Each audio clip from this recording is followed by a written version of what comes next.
Pour ce qui concerne notre pays, sois sans crainte, sois informé par le ciel. Ne sois pas seulement informé par les journaux, par la télévision, par les réseaux sociaux. Sinon tu vas avoir crise cardiaque.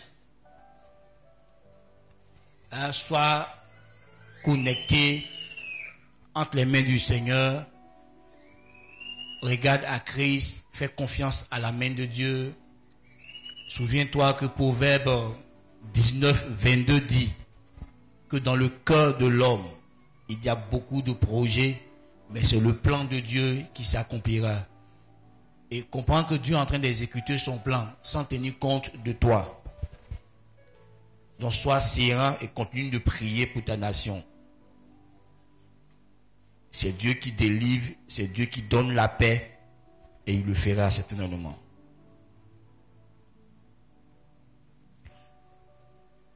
On va juste incliner la tête et je vais prier pour la parole de Dieu. Notre Père, nous sommes ce matin à tes pieds pour nous abreuver, pour t'écouter. Pendant que notre nation traverse des moments très difficiles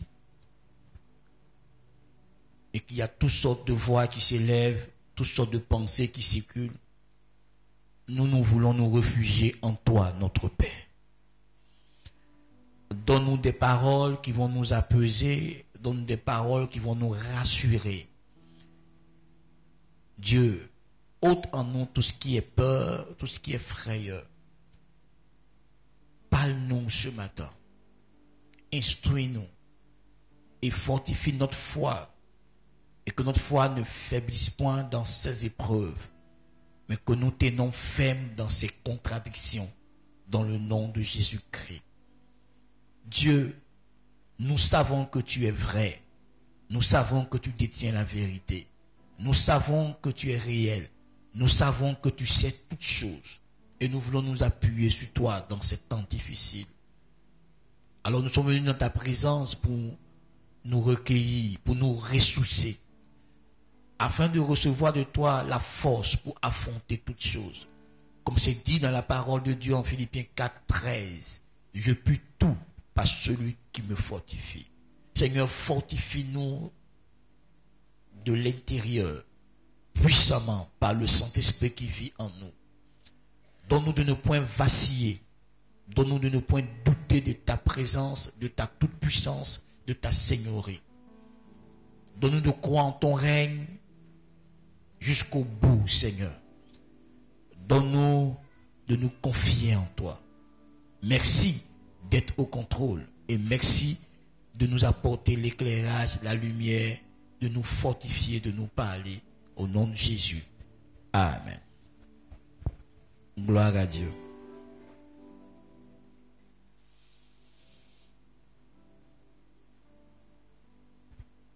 Certainement qu'aujourd'hui sera le dernier jour, la dernière intervention par rapport à ce thème, les habitudes à développer pour l'exaucement de nos prières. Et nous avons vu déjà plusieurs habitudes.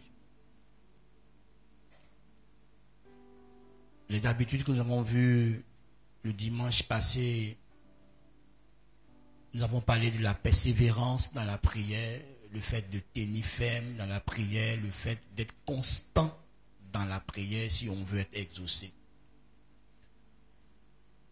Nous avons parlé aussi de vivre dans l'humilité parce que Dieu fait grâce aux humbles, il résiste aux orgueilleux. Donc nous devons vivre dans l'humilité, avoir un cœur vraiment humble pour que Dieu, dans sa grâce, nous fasse du bien.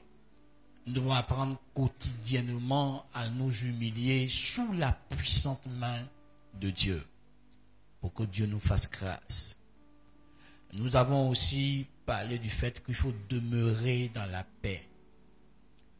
Oui, frère, c'est vraiment important de ne pas être en conflit avec Dieu, de ne pas être en conflit avec nous-mêmes et de ne pas être en conflit avec les autres, de demeurer dans la paix. Le prophète Ésaïe dit que la force des enfants de Dieu se trouve dans la paix et dans la tranquillité. C'est là que se trouve leur salut. Enfin, peu importe la situation auquel tu fais face, tu dois garder ton sang-froid, tu dois être calme à l'intérieur. Si tu te troubles à l'intérieur, tu prendras de très mauvaises décisions. Et vous voyez, il y a des événements qui arrivent qui n'ont pas besoin que tu prennes une décision permanente. Parce que c'est une situation juste pour le moment. Donc on ne prend pas de décision permanente, de décisions éternelles pour des choses passagères. Il faut, donc, quand tu as une situation, garde le calme à l'intérieur avant de prendre ta décision. Va vers Dieu dans le calme, parle avec Dieu, pour que Dieu parle à ton cœur, pour que Dieu se révèle à toi, et surtout que Dieu t'instruise et te montre quoi faire exactement dans cette situation qui te dépasse, à confusion ou qui te trouble. Donc il est important que tu gardes la paix intérieure.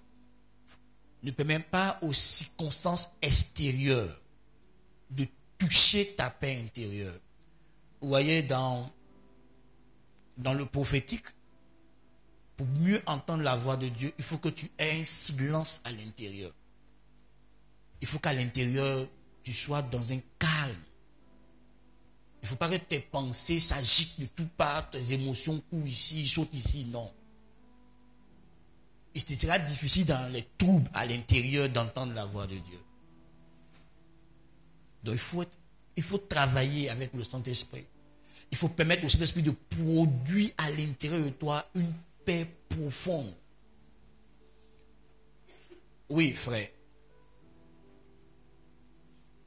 Quand nous étions de l'autre côté, hors de Christ, on nous a fait croire qu'on peut contrôler notre existence, qu'on peut avoir la maîtrise sur les circonstances de nos vies, sur les situations de nos vies. Mais quand nous sommes venus en Christ, et pour ceux qui étudient la Bible, tu finis par découvrir que l'être humain ne peut pas réellement contrôler sa vie. La Bible, il y a un verset même qui dit que quand l'homme marche, ce n'est pas à lui de diriger ses pas. Donc soit tu laisses ta vie sous le contrôle de Dieu, ou tu permets à l'autre de contrôler ta vie. L'autre peut contrôler ta vie au travers de la chair, il peut contrôler ta vie au travers du système du monde, dont le système qu'il a mis. Je ne parle pas du monde cosmique, mais je parle du système que le diable a mis pour s'opposer à celui de Dieu. Si tu te conformes à ce siècle présent, tu vis selon ce système, le diable te contrôlera. Ou tu te soumets toi-même, de ton propre gré, à Dieu. Soit c'est Dieu qui te contrôle, soit c'est le diable qui te contrôle.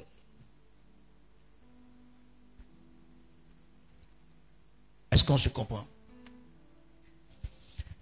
Oui, il y a 3 grands royaumes.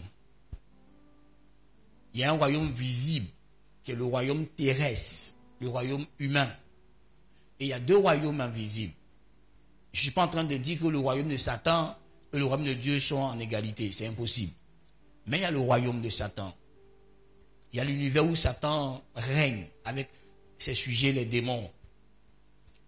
Et ces 2 royaumes invisibles contrôlent le règne humain, le royaume terrestre. Il y a des humains qui, dans leur rébellion contre Dieu, permettent à l'ennemi, permettent au diable de les contrôler. Et nous vivons avec ces personnes. Et il y a ceux qui permettent à Dieu de les contrôler. Et ces 2 familles sont sur la terre. Et nous sommes en conflit. Ça, c'est sûr et certain. La chair et l'esprit sont en conflit. Toi, tu as décidé de vivre par l'esprit. Donc, tous ceux qui sont autour de toi n'ont pas pris cette décision. Donc, tu comprends que que tu dois faire attention. Donc tu dois faire en sorte que tout ce qui se passe autour de toi n'atteigne pas ta paix intérieure. Il faut apprendre à vivre dans la paix. La Bible dit dans le livre de Hébreux, je crois 12, 14, recherchez la paix et la sanctification, sans laquelle nul ne verra Dieu. La paix est un chemin qui conduit à Dieu. Dieu lui-même est le Dieu de paix. Quand il est venu à nous, il s'est réconcilié à nous, il a fait la paix avec nous. Il a ôté le problème qui créait le conflit entre lui et nous, c'est-à-dire le péché. Et je pense dans le livre de Romains, chapitre 14, comme Paul traite sur la tolérance, que les forts dans la foi tolèrent les faibles dans la foi, il y a une partie où il dit de rechercher tout ce qui contribue à la paix et à l'édification. Les enfants de Dieu doivent chercher tout ce qui contribue à la paix et à l'édification mutuelle. Et la paix est très importante. Ne permet pas aux circonstances à l'extérieur de toucher ta paix intérieure. Si ton esprit est dans le trouble, ton esprit est agité à l'intérieur, même quand Dieu va te parler, tu vas rejeter la voix de Dieu. Donc, travaille à ta paix intérieure. Si tu veux que les circonstances à l'extérieur n'aient pas d'influence sur toi, travaille à ta paix intérieure.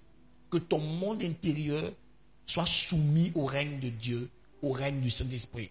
Parce que la paix est l'une des tranches du fruit de l'esprit. C'est l'esprit qui produit la paix. Et la vraie paix, celle de Dieu, gardera toujours ton cœur et tes pensées en Jésus-Christ. Comme c'est écrit dans Philippiens plutôt, chapitre 4, verset 7.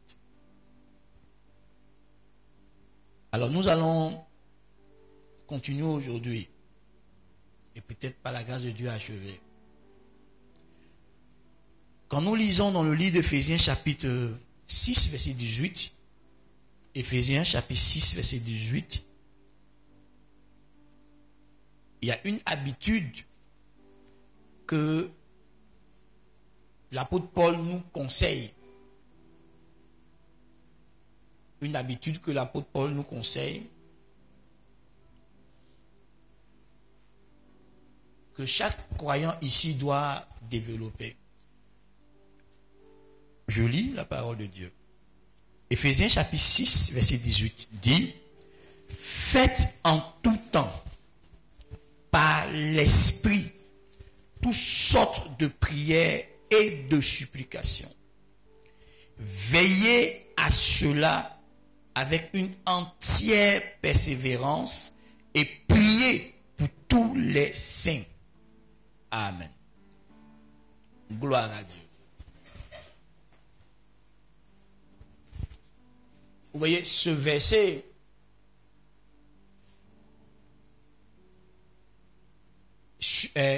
le dernier verset qui suit une série de versets où Paul était en train de parler du fait que nous, les chrétiens, nous devions faire deux choses importantes. La première, se fortifier dans le Seigneur et dans sa force toute puissante. La deuxième, de revêtir les âmes de Dieu afin qu'on puisse tenir ferme face aux ruses du diable et tenir ferme aussi dans les mauvais jours. Quand j'étais jeune chrétien, j'avais compris ce verset-là en faisant ceci. Je porte le cas du salut, j'attache à chercher la vérité, et puis je fais ces gestes-là, quoi. Mais ce n'est pas ça, en réalité. Ce sont des vertus que tu dois avoir ou des choses que tu dois avoir. Par exemple, tu dois croire que tu es juste, que Jésus t'a rendu juste, que tu es la justice de Dieu. C'est ça qui est la cuirasse de justice. Le fait de croire, d'être sûr, d'être certain que toi, parce que tu as cru au Seigneur Jésus, Dieu t'a déclaré juste. Pour que quand le menteur, l'accusateur, le calomniateur, donc le diabolos, donc le diable qui est le calomniateur, quand il va répandre des mensonges sur toi pour chercher à détruire ta réputation, ton assurance que Dieu t'a déclarée juste, tu pourras la brandir contre ces accusations pour ne pas avoir des sentiments de culpabilité et autres, pour ne pas être affaibli dans l'esprit. On parle de la ceinture de vérité, c'est-à-dire marche dans la vérité, vis dans la vérité, de la parole de Dieu, pas la vérité humaine, mais la vérité de la parole de Dieu. Que tu t'appuies sur cette vérité de la parole de Dieu là, pour qu'elle te rende forte, qu'elle te donne de tenir face aux assauts, face aux attaques, aux mensonges du diable. Quand on parle du cas du salut, on parle de l'assurance du salut.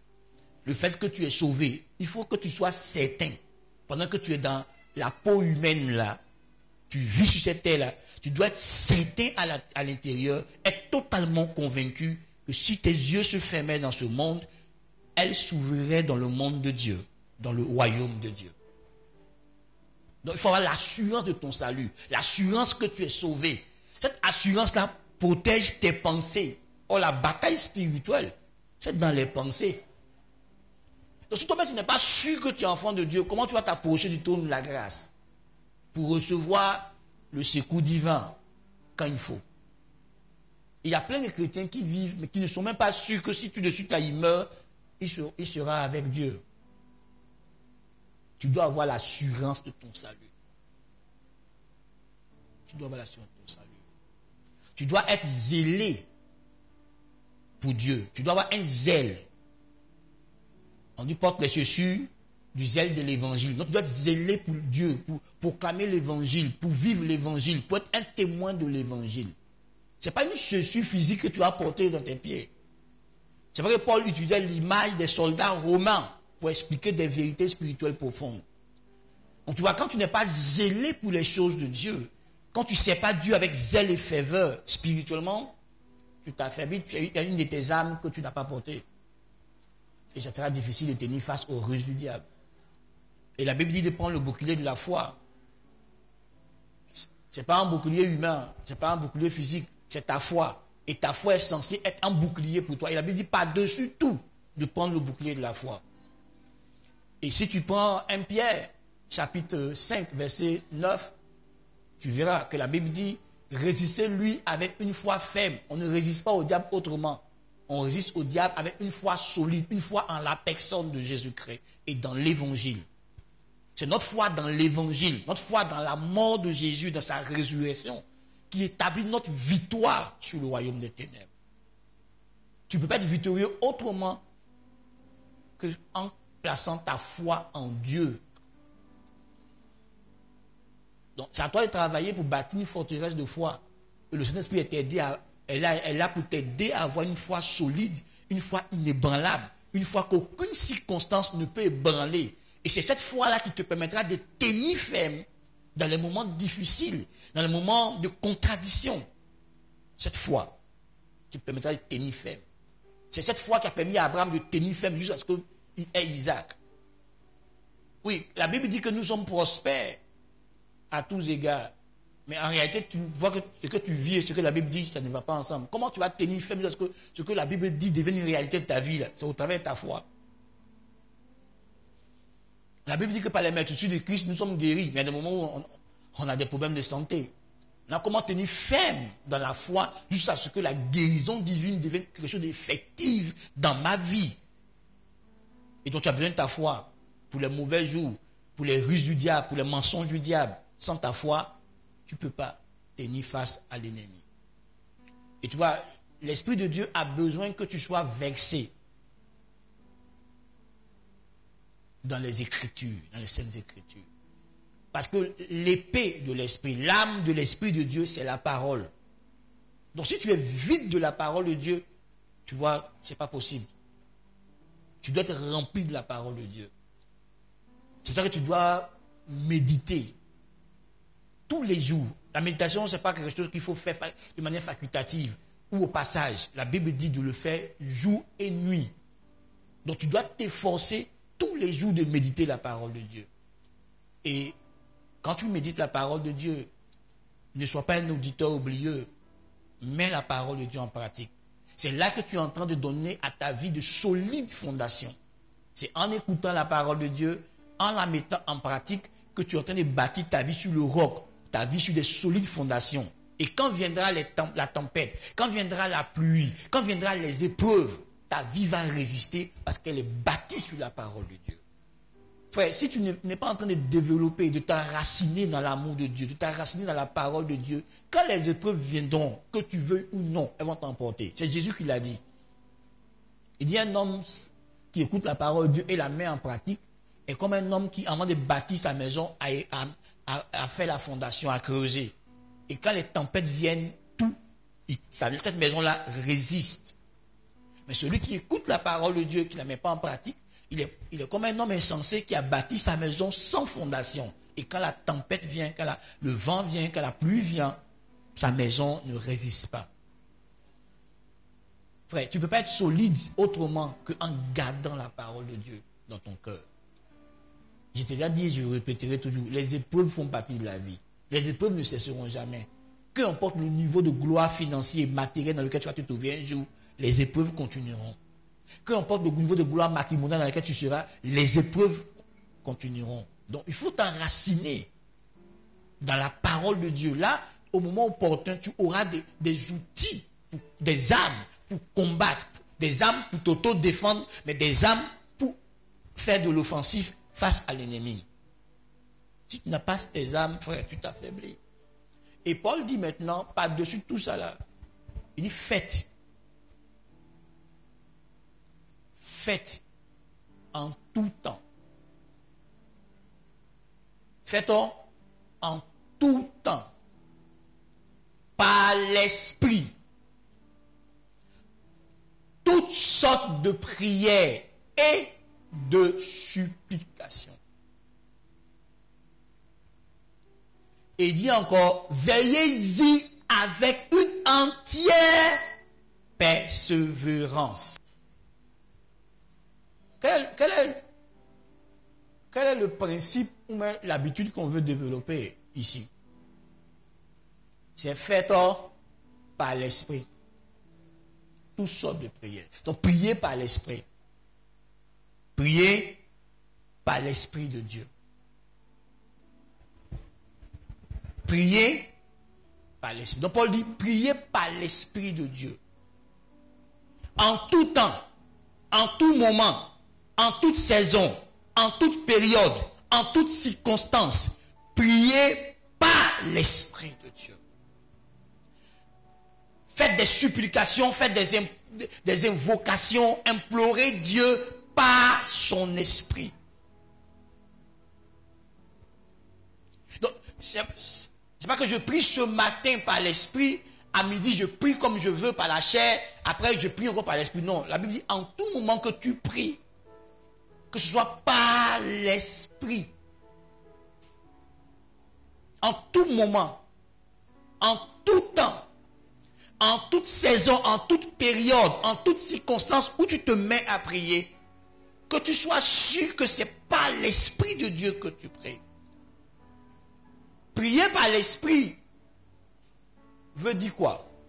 Veut simplement dire prier sous la conduite, sous la direction du Saint-Esprit, sous l'inspiration du Saint-Esprit. Que l'Esprit de Dieu te conduise à prier. Que l'Esprit de Dieu te dirige dans ton temps de prière. Il ne faut pas prier par toi-même. Mais prie par l'Esprit, sous la direction. Parce que, écoute-moi, l'enfant de Dieu que tu es, que je suis, est appelé à ne pas vivre par lui-même, mais à vivre par l'Esprit. La Bible dit en Romains 8, verset 16, que tous ceux qui sont conduits par l'Esprit sont fils de Dieu. Donc tous ceux qui sont sous la direction, sous le commandement, sous le leadership du Saint-Esprit, sont les fils de Dieu. Donc en tant que fils de Dieu, tu ne vis pas par la chair, tu vis par l'Esprit, puisque l'Esprit est la source de ta vie. Vous savez, Paul dira en Galates, laissez-vous conduire par l'Esprit, dans Galates chapitre 5, verset 24, 22, 23. Laissez-vous conduire par l'Esprit. Si l'Esprit est la source de votre vie. Donc tu vois, quand il laisse-toi conduire par l'Esprit, c'est pas dire que il y a des domaines de ta vie où tu peux faire ce que tu veux, et puis il y a des domaines de ta vie où l'Esprit conduit. Non, c'est toute ta vie que l'Esprit doit conduire. Toute ta vie. Dans les moindres détails. Il n'y a pas un domaine de ta vie qui ne doit pas être conduit par l'Esprit. Et si tu veux être victorieux contre l'ennemi, l'un des secrets, c'est ça, c'est la soumission. Jacques dit, soumettez-vous à Dieu et résistez au diable. Si ta vie n'est pas soumise à Dieu, si ta vie ne dépend pas de Dieu, le diable t'aura. S'il y a une partie de ta vie qui n'est pas sous le contrôle de Dieu, qui n'est pas sous l'influence de Dieu, qui n'est pas sous l'autorité de Dieu, la partie qui n'est pas sous l'autorité de Dieu, là, le diable passera par là pour t'avoir. Ce n'est pas facultatif, mes amis. Nous devons nous soumettre à Dieu. Jésus doit être le Seigneur de nos vies, dans tous les domaines.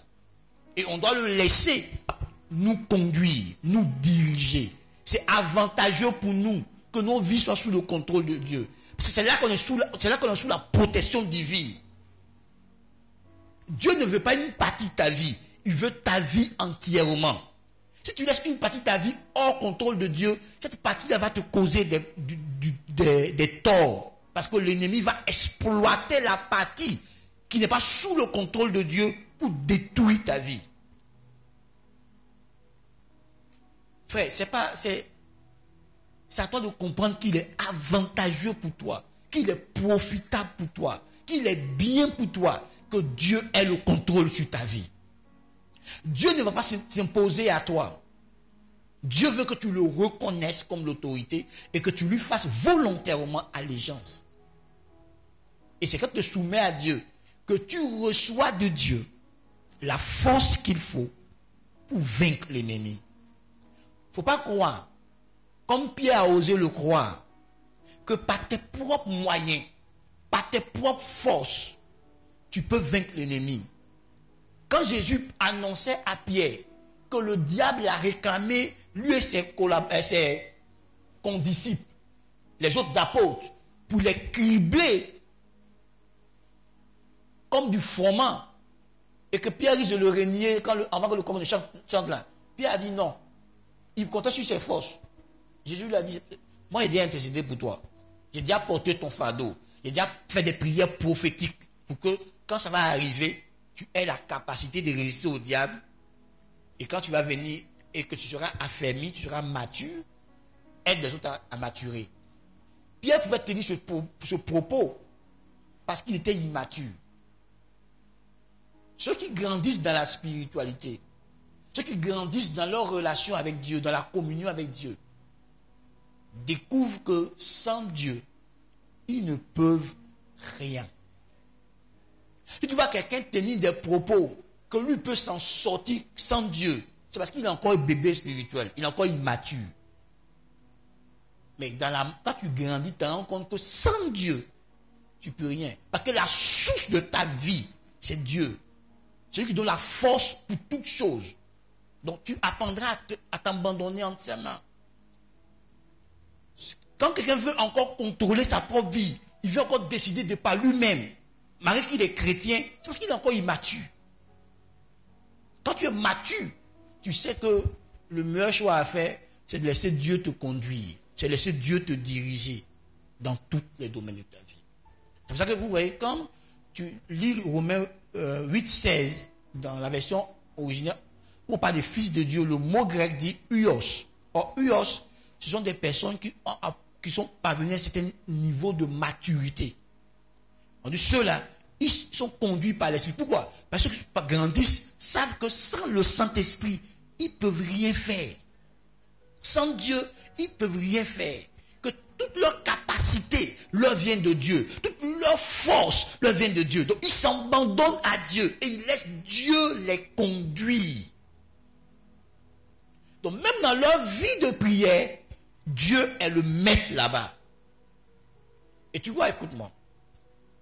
L'une des raisons pour laquelle tu dois laisser Dieu te conduire là, dans la vie des prières, là on parle de la prière, pas de façon générale, je parle de la prière.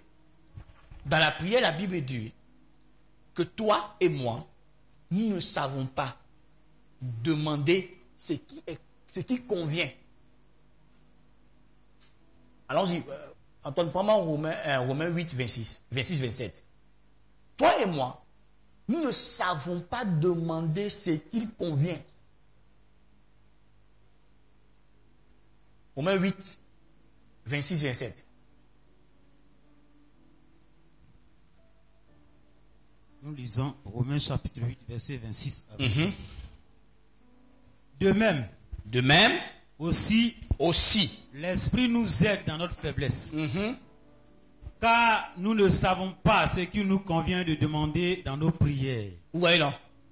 Car nous ne savons pas quoi? Ce qui nous convient de demander quoi? Dans nos prières. Même ce qui te convient à toi-même, toi tu ne connais pas. Donc dans ta faiblesse humaine là, le Saint-Esprit te vient en aide. Pour que tu puisses prier de manière convenable. Continue le verset 27. Mais l'Esprit lui-même intercède par des soupirs inexprimables. Et celui qui sonde les cœurs connaît quelle est la pensée de l'Esprit. Parce que c'est selon Dieu qu'il intercède en faveur des saints. Vous voyez? Écoute-moi. Moi j'ai deux intercesseurs. Je ne sais pas si toi tu les as aussi. Mais moi j'ai deux intercesseurs très puissants. Le Saint-Esprit et Jésus. La Bible dit que Jésus intercède pour moi à la droite du Père. Et puis le Saint-Esprit intercède pour moi. Normalement, c'est tous les saints. Donc, on nous trouve à ces deux intercesseurs. Et la Bible dit que le Père, quand l'Esprit prie, le Père sait que l'Esprit prie selon lui, le Père, sa volonté. En faveur de qui? Des saints. De toi et de moi. Nous qui avons accepté Jésus-Christ. Est-ce que tu comprends, frère? Je veux que tu me comprennes bien, que tu me saisisses très bien. Vous voyez, ce point-là, ça rejoint deux points que j'ai donnés avant. L'humilité. Parce qu'il faut de l'humilité pour reconnaître que moi, je ne sais pas prier. Que moi, je ne sais pas demander ce qui convient dans mes prières. Il faut de l'humilité. Deuxièmement, on t'a dit de prier selon la volonté. Si tu veux t'exaucer, il faut prier selon la volonté de Dieu. Et on te dit que l'Esprit, quand lui, il prie pour toi, il prie selon la volonté de qui? Du Père. Donc si toi tu veux réussir à prier selon la volonté du Père, il te faut une complicité, un partenariat dans la prière avec l'Esprit de Dieu. Là, l'Esprit de Dieu te conduira à demander les choses selon la volonté de Dieu. Et il y a ce que moi j'appelle la volonté du moment. C'est-à-dire que Dieu a tellement de volonté pour nous. Mais en ce moment précis là, c'est-à-dire dans cette saison de ma vie, qu'est-ce que Dieu désire faire pour moi? Qu'est-ce que Dieu veut faire pour ma maison? Qu'est-ce que Dieu veut faire pour moi sur le plan financier? Qu'est-ce que Dieu veut faire pour moi sur le plan social? Qu'est-ce que Dieu veut faire pour moi sur le plan ministériel? Qu'est-ce que Dieu veut faire en ce moment précis pour moi? Seul l'Esprit peut te permettre de discerner ça. Parce que lui seul a la capacité de sonder les profondeurs de Dieu. Donc il est avantageux pour toi que tu travailles en complicité avec le Saint-Esprit dans tout le domaine de ta vie et particulièrement dans ta vie de prière. Là, il te permettra de prier selon que Dieu veut et selon que Dieu veut pour toi à l'instant T. Alléluia. Alléluia. Est-ce qu'on se comprend? Donc, tu vois, le Saint-Esprit n'est pas là seulement pour que tu parles en langue. Il est là pour te conduire dans tout le domaine de ta vie. Il est là pour te diriger. Il est là pour t'aider. Même dans les moindres détails de ta vie, il est là pour t'aider. Dans tes faiblesses, le Saint-Esprit est là pour t'aider. Il est là pour t'aider à t'approprier ce que Jésus a accompli pour toi à la croix. Il est là pour que l'œuvre de la croix devienne réelle, devienne concret et vrai dans ta vie. Que tu vives les manifestations, les bénéfices de l'œuvre de la croix. Et toi et moi, on néglige le Saint-Esprit. C'est lui qui a été envoyé par la divinité pour faire la promotion du Christ. Il ne fera rien d'autre. Il parlera que du Christ. Il parlera du Christ. Et si tu veux connaître vraiment Jésus-Christ, ton Seigneur et ton Sauveur, tu as besoin du Saint-Esprit. Mais si tu veux que tes prières soient exaucées, tu as besoin du Saint-Esprit. Ne prie pas pour prier. On t'a dit que si tu pries selon tes propres désirs, Dieu ne t'exaucera pas. C'est pas écrit. On n'a pas dit ça. On a lu ça ensemble dans Jacques, non. Que si on demande pour satisfaire nos désirs, nos convoitises, Dieu ne nous exauce pas. Donc comment il va savoir que ça là, c'est Dieu qui le veut pour moi. C'est ce que Dieu désire pour moi. La seule personne qui peut me donner l'information, ce n'est pas mon pasteur.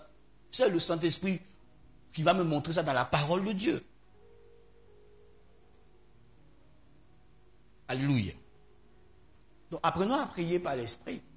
Apprenons à prier sous la direction, sous la conduite de l'Esprit. Donc tu vois, tu fais mal, ou nous faisons mal, de ne pas développer notre sensibilité à l'Esprit. De ne pas être à l'écoute du Saint-Esprit dans notre vie au quotidien. Nous faisons mal de vivre sans nous rendre conscients de la présence de l'Esprit en nous. Et qu'on n'est pas conscient que l'Esprit de Dieu vit en nous. On n'est pas conscient que le Christ vit en nous. Frère, tu dois travailler à ça. Il faut que tu sois conscient de manière naturelle de la présence de Dieu en toi.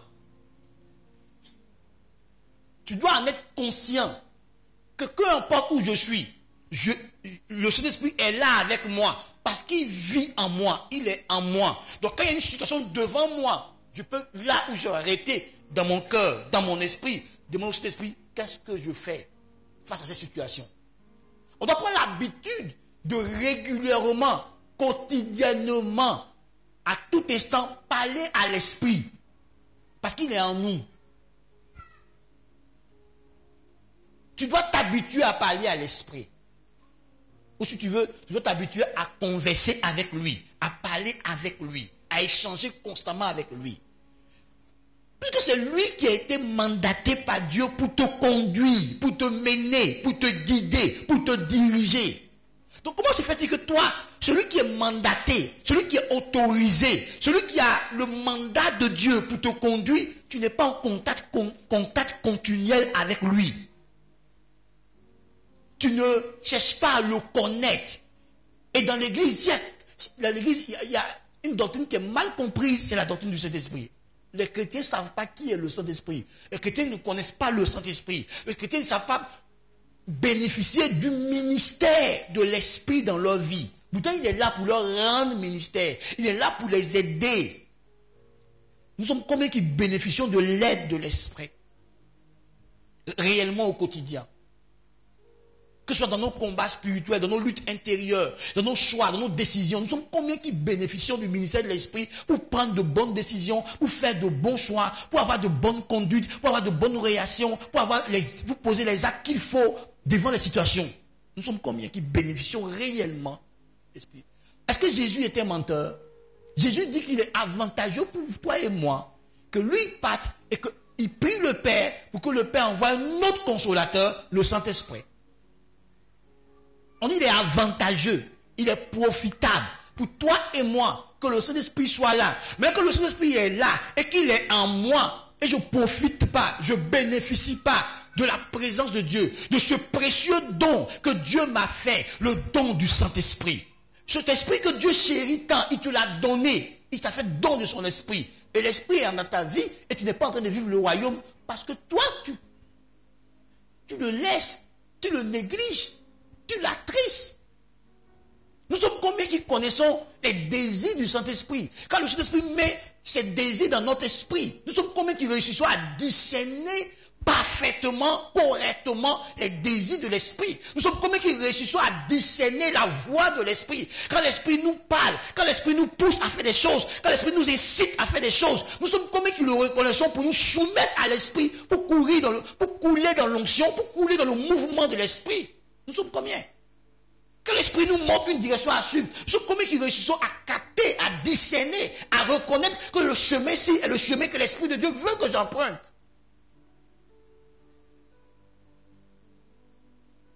Parce que nous négligeons le Saint-Esprit.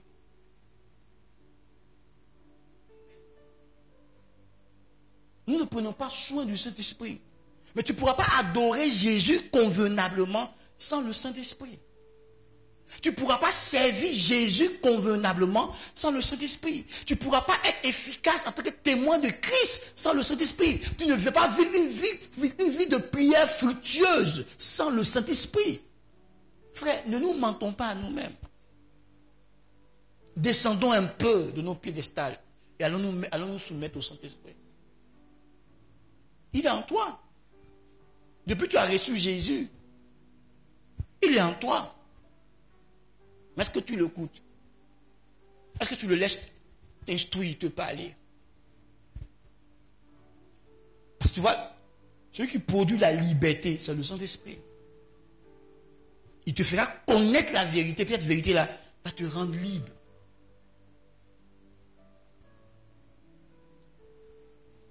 On est plus attaché au désir de la chair qu'au désir de l'esprit. Ouais, j'ai ouvert un peu pour que tu vois l'importance de cet esprit. Mais sinon, ce que je veux que tu comprennes, c'est te laisser conduire dans la prière par le Saint-Esprit. Si tu veux avoir des prières exaucées, laisse-toi conduire par le Saint-Esprit. Tu vois, il ne faut pas formuler les sujets des prières. Laisse l'Esprit t'inspirer tes sujets des prières. Et tu vois, si tu médites la Bible, l'Esprit te donnera des sujets de prière dans la Bible. Donc tu seras dans la prière en train de rappeler à Dieu sa propre parole. Et comme Dieu veille sur sa parole pour l'accomplir, il exécutera ses paroles. Et en puissant la parole. On dit l'épée de l'Esprit, c'est la parole. Donc si tu pries avec la parole, l'Esprit va être en mouvement.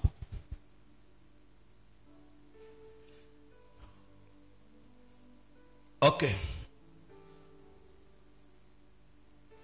Antoine, prends Matthieu 18, 19, nous allons voir notre thème là-bas. Un autre truc à faire, une autre habitude à avoir. Une autre habitude à avoir. Matthieu 18, combien? Matthieu 18, 19. On va voir une autre habitude. Matthieu chapitre 18. Le verset 19. Oui. Je vous dis encore que si deux d'entre vous s'accordent sur la terre pour demander une chose quelconque, elle leur sera accordée par mon Père qui est dans les cieux. Amen. Amen. Écoute-moi. Dans l'église, tu dois, dans le corps de Christ, tu dois trouver au moins un partenaire de prière avec qui vous êtes en accord. Toi et lui, vous êtes en accord. Vous êtes non seulement en paix, vous deux, vous êtes en accord dans votre croyance, dans vos croyances vis-à-vis de Dieu. Parce que toi, tu peux pas croire que Jésus-Christ est Dieu et puis lui croire que Jésus-Christ est un ange. Tu vois, ça va pas ensemble. Donc toi et lui, vous devez être en accord. Vous accordez dans votre croyance et dans votre manière de vivre. Et la Bible dit que si vous deux là, qui êtes en accord là, vous demandez quoi que ce soit à Dieu,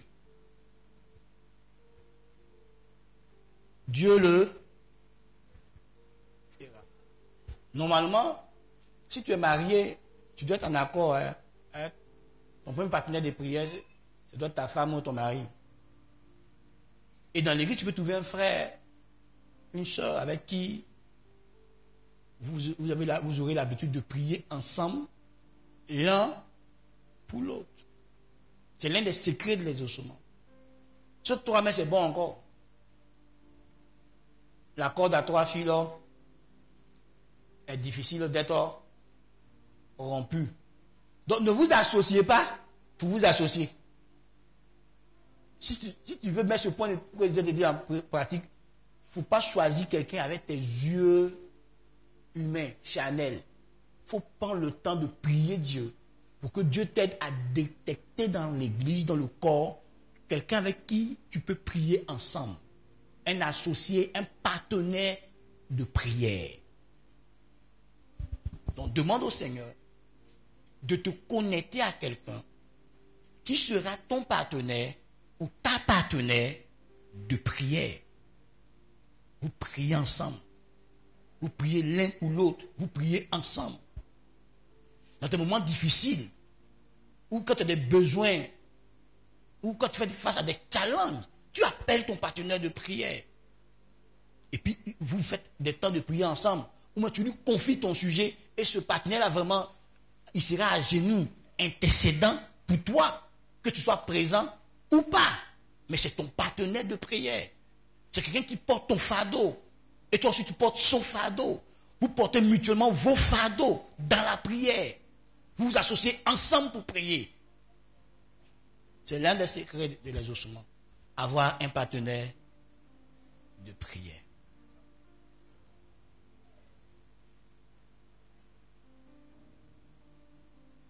Ouais, Dieu, Dieu est fort. Hein? Dieu est très fort. Dieu, il est très sage. Dieu est profond. Il est très intelligent. Vous voyez, si je pense ce petit verset là, si je fais des partenaires de prière là, tu te rends compte que Dieu refuse qu'un seul membre du corps de Christ soit solitaire. Donc Dieu combat la solitude. Depuis la création, il a dit qu'il n'aime pas que l'homme soit seul. Donc il ne veut pas te voir seul. Donc il te dit même à la prière là, tu dois trouver quelqu'un avec qui t'accorder pour prier. C'est la communion fraternelle. Et la Bible dit que il est doux et agréable pour des frères d'être. C'est là que Dieu déverse la vie là. Tu vois frère. Tu peux. Oui, tu pries seul, c'est pas mauvais. Mais Dieu dit qu'il y a des moments où dans ta vie là, tu as besoin de quelqu'un avec qui prier ensemble. Il y a des sujets de prière où tu as besoin d'un partenaire pour que Dieu intervienne. Tu prieras seul, ça ne marchera pas. Mais quand ton partenaire, toi, vous allez prier, ça va marcher. Et toi, tu vis ta vie chrétienne dans la solitude. Écoute-moi. Moi, je trouve que la solitude est une œuvre diabolique. Et dans la psychologie, on dit que la solitude est une maladie. Être solitaire, c'est une maladie psychologique.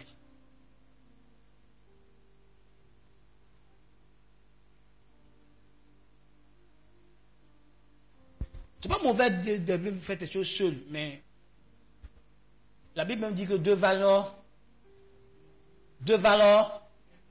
Donc tu vois, il y a plus d'avantages à avoir quelqu'un sur qui s'appuyer que d'être seul. Oui, seul tu es fort, mais à deux vous êtes plus fort.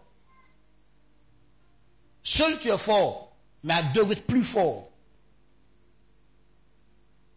À toi vous êtes encore plus fort. On dit 1 a tué 1000. Et puis 2 ont tué 1000 et puis 10 000. Tu vois pas? Normalement on dit 2 ont tué 2000, non? On dit ont tué 10 000. Donc tu vois comment ils deviennent plus forts.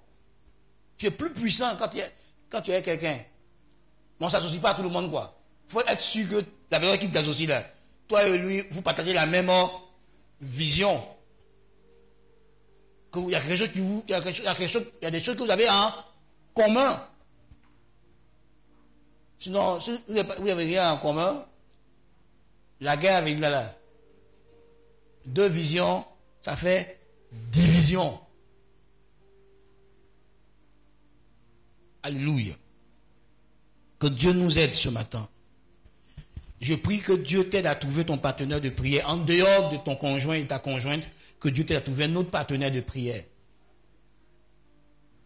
Normalement, ton conjoint et ta conjointe doit être ton premier partenaire de prière. Mais en dehors de lui, Dieu peut te connecter à un frère, à une soeur dans la prière, qui te soutiendra dans la prière, que tu soutiendras aussi dans la prière. Donc que Dieu ouvre tes yeux et que Dieu te donne des partenaires de prière. Dis Amen. Voilà. Ça peut aller. Et un de mes points de ce matin, pourquoi avant dernier point, oui. Ce que je vais dire là, peut-être beaucoup d'hommes n'ont pas m'aimé, mais c'est écrit. Peut-être beaucoup de femmes n'ont pas aimé, mais c'est écrit. Traitez votre conjoint avec sagesse. Traitez votre conjoint avec sagesse. 1 Pierre, chapitre 3, verset 7. 1 Pierre, chapitre 3, verset 7.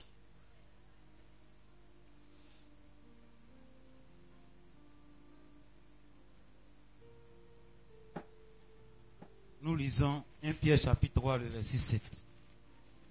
Marie, montrez à votre tour de la sagesse dans vos rapports avec vos femmes, comme avec un sexe plus faible.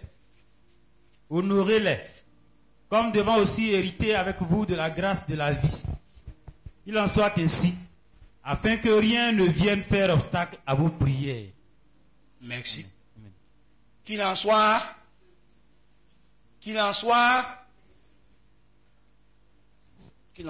ainsi.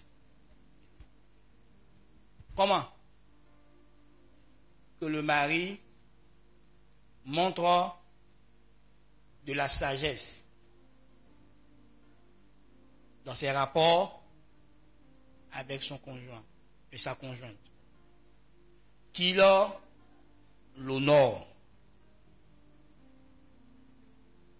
Donc, vous voyez, ce n'est pas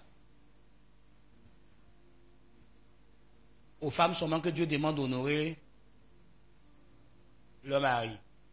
Mais les maris aussi doivent honorer leurs épouses. Et la Bible dit qu'il en soit ainsi.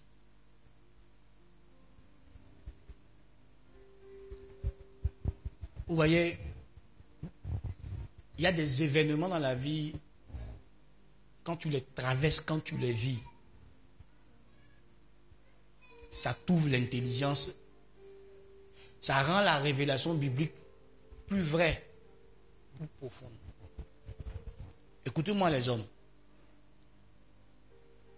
Même si une femme est militaire, écoutez-moi, même si une femme est dans l'armée, même si une femme fait métier à dominance masculine, c'est fait un métier qui au départ est un métier qui est dominé par les hommes. Et puis elle réussit à briller là-bas, même si elle fait ça. À la maison, dans son foyer, elle est un sexe faible. Ses bouches, elles ont. C'est leur bouche là qui les dépasse.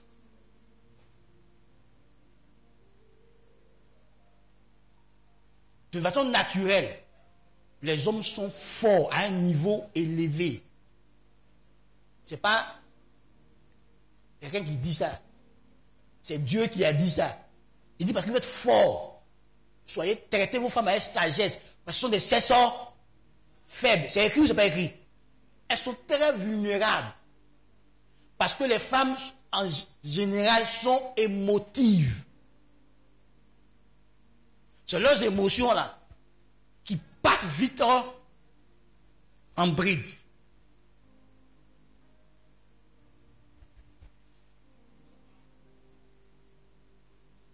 Et nous on est forts. Hein? Faut couper courant à la maison. Deviens silencieux de ta maison. C'est là que tu vois que tu es fort.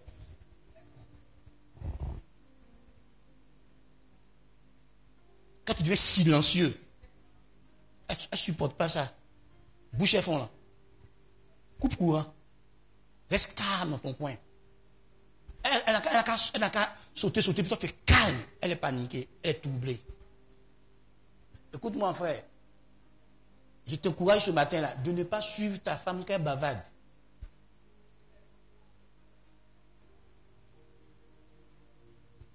Si tu la suis dans ses émotions, tu vas faire des choses que tu vas regretter toute ta vie. J'ai découvert qu'elle communique là. C'est en parlant qu'elles se comprennent. C'est pour ça que j'aime parler là. Nous, c'est quand on est silencieux, qu'on réfléchit, qu'on se comprend. C'est pour ça que la plupart du temps, je vois que les hommes, quand ils sont de communiquer à leur femme, à un moment, ils sortent de la communication. Ils disent, tais-toi, c'est bon, il ne peut plus vite t'écouter. Parce qu'ils n'arrivent pas à réfléchir pendant qu'elle est en train de débiter ses paroles. Oh, elle, c'est quand elle bavarde beaucoup là, qu'elle finit par se comprendre. Donc il faut de l'équilibre, hein, mes amis. C'est dur, hein. Les scientifiques disent que nous on dit 2000 mots par jour, elle a dit 4000 mots. Elle parle 2 fois plus que nous. Alors, quand un homme parle, on lui dit arrête de faire comme.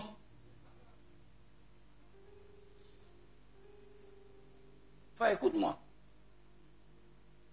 Il faut être juste pour comprendre ça là. Et pourquoi on te dit de faire ça?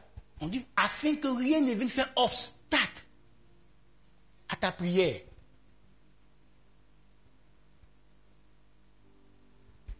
Vous voyez, moi, il dit ça à un ami, ce qu'il te dit, il dit ça à un ami, il dit que non, lui n'accepte pas ça.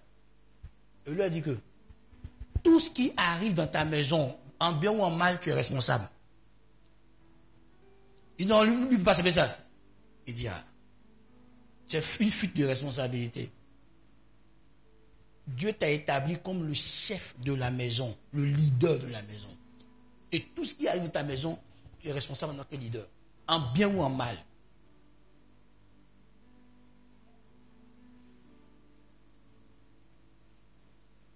Quand Ève a commis le péché, là, quand Dieu est venu, là, c'est qui l'a appelé? Est-ce qu'il a dit Adam et Ève? Il a dit qui? Est-ce que c'est Adam qui était caché? C'est pas Adam et Ève. Mais c'est à qui Dieu a demandé compte en premier? Mais qui a mangé le fruit en premier? Et puis qui a été convoqué en premier? Bon, quand Ève mangeait le fruit là, pourquoi Dieu n'a pas appelé Ève? Parce que Adam, son responsable, était arrêté là. Celui à qui Dieu l'a confié pour la conduire, pour l'enseigner, pour la diriger là, il était là. C'est pas à Ève que Dieu a dit tu ne mangeras pas ce fruit là. C'est à Adam qui l'a dit. C'est Adam qui a mal transmis à Ève.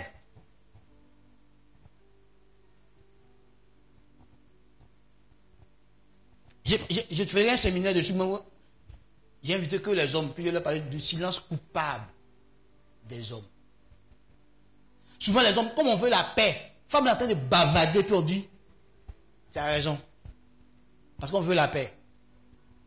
Parce que, écoutez-moi bien, c'est pas parce qu'elle est chrétienne qu'elle ne fera pas ça. C'est naturel. De la même manière que ton petit frère ou ta petite soeur lutte avec toi en autorité. Donc que ta femme lutte avec toi en autorité. Regarde là, dans le monde, émancipation est née de quoi? Émancipation là, c'est né de quoi? Les femmes disent qu'elles peuvent faire comment? Comment? C'est tout. Dans nos maisons, on va vivre ça. Mais c'est à nous de comprendre ou d'apprendre comment on exerce l'autorité. Pas pour devenir des dictateurs ou des tyrans. Mais écoute-moi bien. Entre toi et ta femme, devant Dieu, s'il y a un qui a plus de responsabilité, c'est toi. Si tu laisses ta femme faire ce qu'elle veut, et que ta famille chaville, la première personne qui Dieu demandera compte, ce n'est pas à ta femme. Ta femme n'est pas porteur de vision. C'est toi qui es le porteur de vision. Et elle est censée t'aider. Elle a été créée pour t'aider. Dans quoi? Dans la vision que Dieu t'a confiée. D'où la soumission. Elle est sous une mission et tu es le porteur de la mission. Tu es le chef de délégation que Dieu a envoyé sur la terre. Ta femme n'est pas chef de délégation. Elle est censée t'accompagner. Elle est dans ta délégation, mais elle n'est pas le chef de mission. C'est elle qui est le chef de mission. Donc, il faut la laisser faire ce qu'elle veut. Quand Adam a laissé Ève faire ce qu'elle veut, là, vous n'avez pas de problème dans l'humanité. Hein? On est dedans. Je ne dis pas qu'il faut écraser ta femme. Je ne dis pas qu'il faut être un tyran sur ta femme. Je dis qu'il faut être un responsable de ta famille. Il faut que ce soit clair dans la maison que celui qui détient l'autorité, c'est toi. Ta femme doit le savoir, tes enfants doivent le savoir. Et c'est la manière dont tu vas faire pour qu'ils savent que tu es l'autorité et que naturellement, ils te suivent. Donc c'est à toi de les influencer. C'est à toi de faire en sorte que tu sois le repère de ta famille, le repère de ta femme, le repère de tes enfants. C'est à toi de travailler sur toi pour être le modèle de ta famille.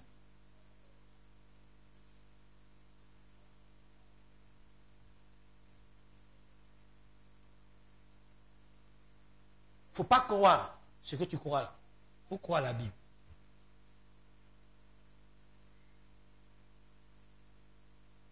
Oh frère. Peu importe le modèle que les autres ont. Toi, tu es un modèle biblique. Ce n'est pas ta femme qui doit organiser ta maison spirituellement. Tu es le sacrificateur de ta maison. C'est toi qui dois organiser ta maison dans la prière, dans le jeûne. De manière, le pasteur à l'église organise l'église. Vous savez que toi, tu dois organiser ta maison. Tu dois la gérer, la diriger. Vous savez que la Bible dit que si tu ne peux pas diriger ta propre maison, tu ne peux pas même prendre soin de l'église. Et pour ça, la Bible dit qu'il faut utiliser la sagesse. Parce que la Bible dit que dans Proverbe, les rois, les gouvernants, gouvernent avec sagesse. Donc il faut utiliser la sagesse pour conduire ta femme, la sagesse pour conduire tes enfants. Donc si toi-même tu n'es pas sage, tu renverseras ta maison. Tu auras des prières bloquées. Parce que tu n'as pas usé sagesse avec ta femme. Et plein de couples chrétiens, plein de familles chrétiennes sont bloquées parce que le monsieur n'a pas utilisé sagesse avec son épouse. Et ses prières sont bloquées. Écoute-moi bien. Ce n'est pas moi qui le dis, c'est la Bible qui le dit. Que tes rapports avec ta femme peuvent créer des problèmes dans tes rapports avec Dieu. Ce n'est pas moi qui le dis, c'est la Bible qui le dit, on va le lire. Je ne suis pas en train de je suis pas en train de donner aux femmes, comment on dit ça, un moyen de faire tout ça les caprices. Non. Je dis ce qui est biblique. Pour que les femmes elles-mêmes fassent attention. Il ne faut pas mettre ton mari en mal. Et puis, vos bénédictions vont être bloquées. Si ton mari t'a offensé, va vers lui, pas lui. Tu m'as offensé. Ne garde pas en toi, ne murmure pas dans la maison, ne te plains pas dans la maison pour bloquer le ciel. Et puis vous allez tout souffrir dans la maison. Frère, écoute-moi. Ce que tu parles là, c'est un événement tragique qui m'a fait réfléchir, prier. Je ne sais pas si c'est lié au sujet que je suis en train de traiter, que l'événement s'est produit. Mais ce sujet-là était déjà prévu que je prêche ce dimanche dessus. Et puis la semaine qui est passée, j'ai vécu quelque chose. Et ça m'a fait réfléchir encore plus profondément sur ce verset. Écoute-moi, si tu es leader, tu as besoin d'un niveau très élevé de patience, un niveau très élevé de maîtrise de soi. Écoute-moi bien. Quand la Bible te dit que je frapperai la tête, et puis le reste, ça s'est dispersé là. Il faut savoir que toi, tu es la tête de ta famille. Tu es plus en danger que n'importe qui. Parce que l'ennemi, c'est que pour disperser ta famille, c'est toi. Il faut qu'il te pousse à irriter ta femme, à irriter tes enfants, à les offenser, à les blesser, pour disloquer ta famille. Donc tu dois travailler sur toi en tant que chef de famille. Tu dois avoir un niveau élevé de maîtrise de soi, un niveau élevé de patience, un niveau élevé d'amour, un degré très élevé d'amour. Tu dois travailler sur toi pour que tu sois quelqu'un qui perd son sang-froid rarement.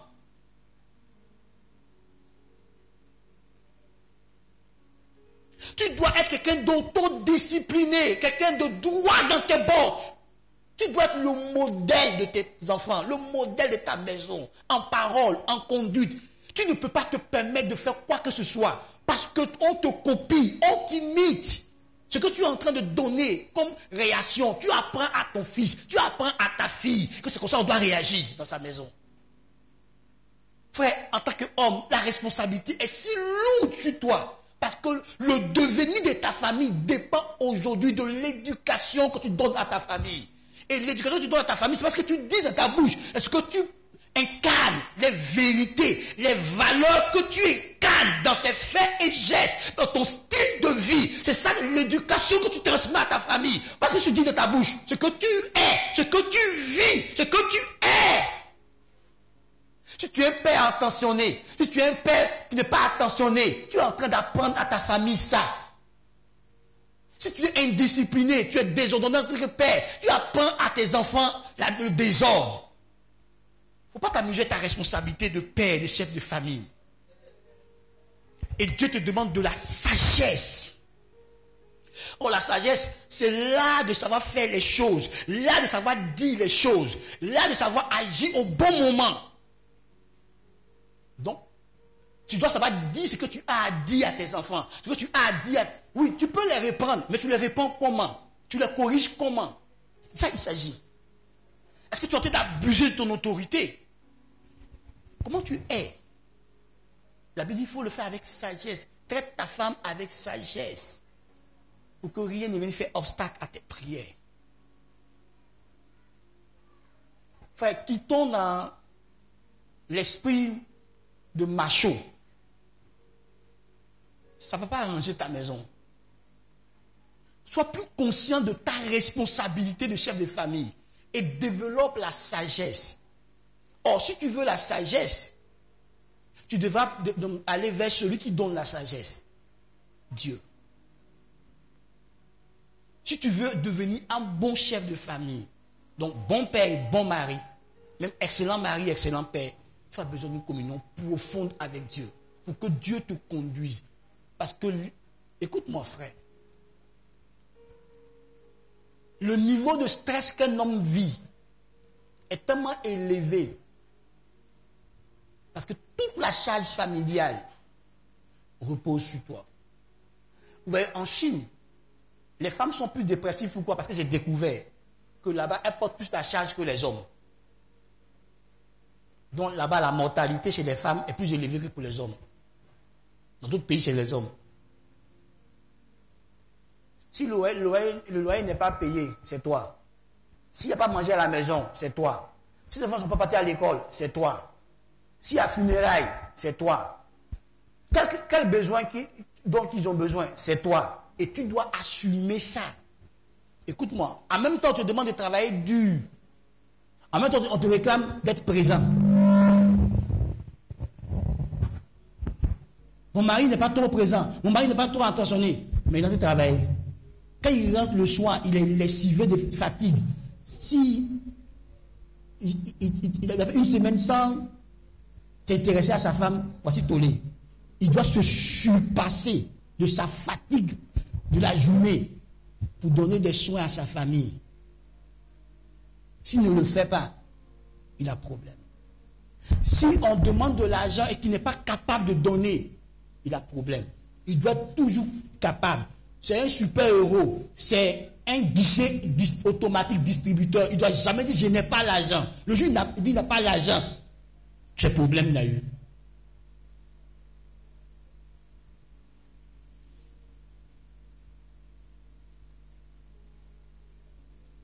Si tout le monde est habillé,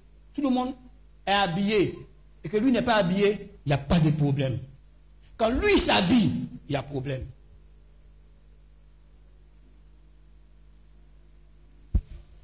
Et puis tu as payé ça là, et puis tu n'as pas payé pour moi. Pourtant, elle paye pour elle. Elle ne paye pas pour toi, il n'y a pas de problème. Quand ton anniversaire est passé sous silence, il n'y a pas de problème. Si elle passe sous silence, il y a problème. Faire des pères, ça passe sous silence, il n'y a pas de problème. Si fait des mères, passe sous silence, il y a problème. Et quand tu parles, c'est ça la femme. Tu paies habit pour eux, tu ne paies pas habit pour toi, il n'y a pas de problème. Fais ta rime, non. Il faut t'habiller pour pas les habiller. Tu vas voir si tu auras la paix à la maison. Tu vas commencer par les habiller. Si toi tu as porté ton même habit, il n'y a pas de problème.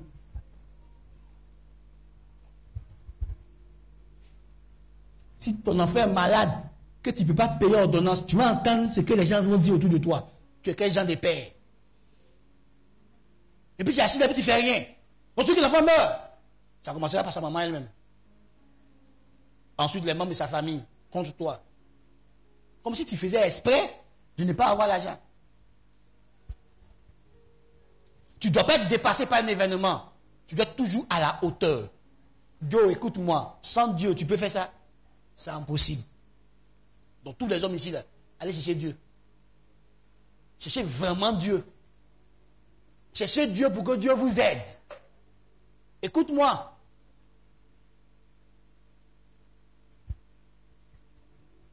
Quand on te voit pleurer, on dit que tu es... On dit que tu es quoi? Tu es faible. Que tu n'es pas garçon. Comme si garçon ne pleure pas. Comme si garçon ne connaît pas douleur et souffrance. Comme si garçon, lui, n'a pas émotion. Donc, on nous a appris, dans notre société, à avaler nos émotions, à avaler nos douleurs. On se cache pour pleurer. On ne peut pas pleurer publiquement. Donc, on se cache dans le secret, puis on pleure. Et puis on sort de là-bas, fort pour l'arrêter. On est Superman.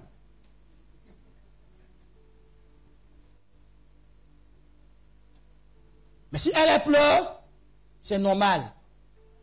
Si elle pleure et tu ne la consoles pas, tu vas voir. Vous partagez la même douleur. Vous avez perdu le même enfant. Elle pleure. Tu pleures. Votre enfant. Et puis on te demande, dans la douleur là, il faut l'assister. Toi qui t'assistes. Donc toi, tu dois aborder ta douleur pour la consoler. On dit, mon frère, ne pleure pas trop. Un homme ne pleure pas trop. Tu dois supporter ta femme, tu dois supporter ta famille. Vous avez perdu l'enfant. L'enfant là, c'est pour elle seule. Ou c'est pour nous deux. Donc moi, il amortit ma douleur. Et puis elle, il la console. Et puis moi qui me console, c'est Dieu. Écoute-moi. Il donne cette image à quelqu'un. Il se plaignait. Et puis il dit, non, mon fils, c'est Dieu qui a fait comme ça. Il dit, pour tout, sa femme regarde vers lui. Il dit, Mais lui, il va y aller qui dit, Dieu. C'est Dieu qui a fait de toi chef de ta femme. Mais Dieu dit que lui, il est ton chef. Donc si elle tourne vers toi, toi tourne vers Dieu. Si elle te demande du secours, toi va chercher le secours auprès de Dieu pour que tu sois capable de répondre là-bas. Ne t'attends pas à elle. On dit que ses désirs se porteront vers toi. Toi, tes désirs se porteront vers... Il ne faut pas faire l'inverse.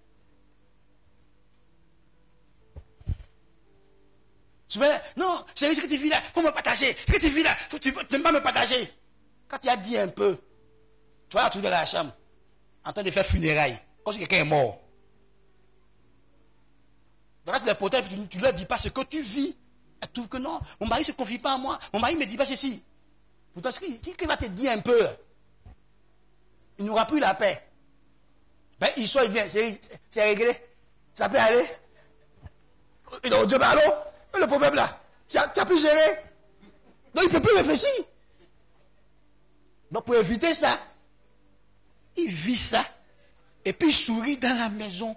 Il rit dans la maison. Attends, dedans là-bas, il y a tsunami qui boue à l'intérieur. Mais il vit ça. Le jour qu'il n'a pas pu contenir tsunami à l'intérieur, ça sort un peu. Quand le vent là passe un peu comme ça. À bout pendant un mois.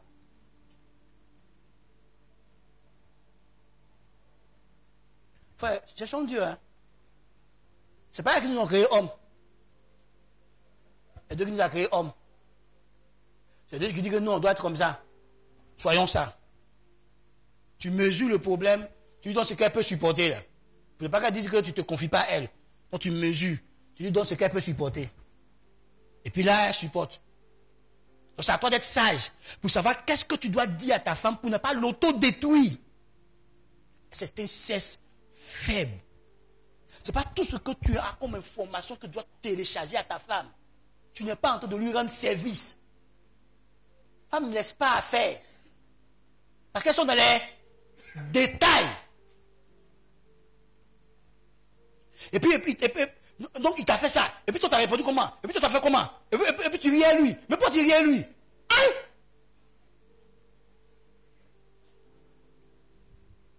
Parce qu'elle s'assoit et puis elle tourne sa tête. Viens, viens.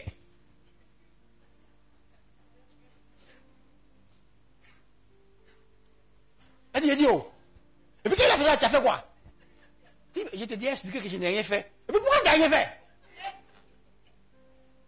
Ça n'en valait pas la peine. Elle dit non. Toi, tu vas laisser une tape. Non. Elle va, elle vient, elle va, elle vient. Jusqu'à ce qu'elle digère. Vous aurez réunion plusieurs fois sur ce sujet-là.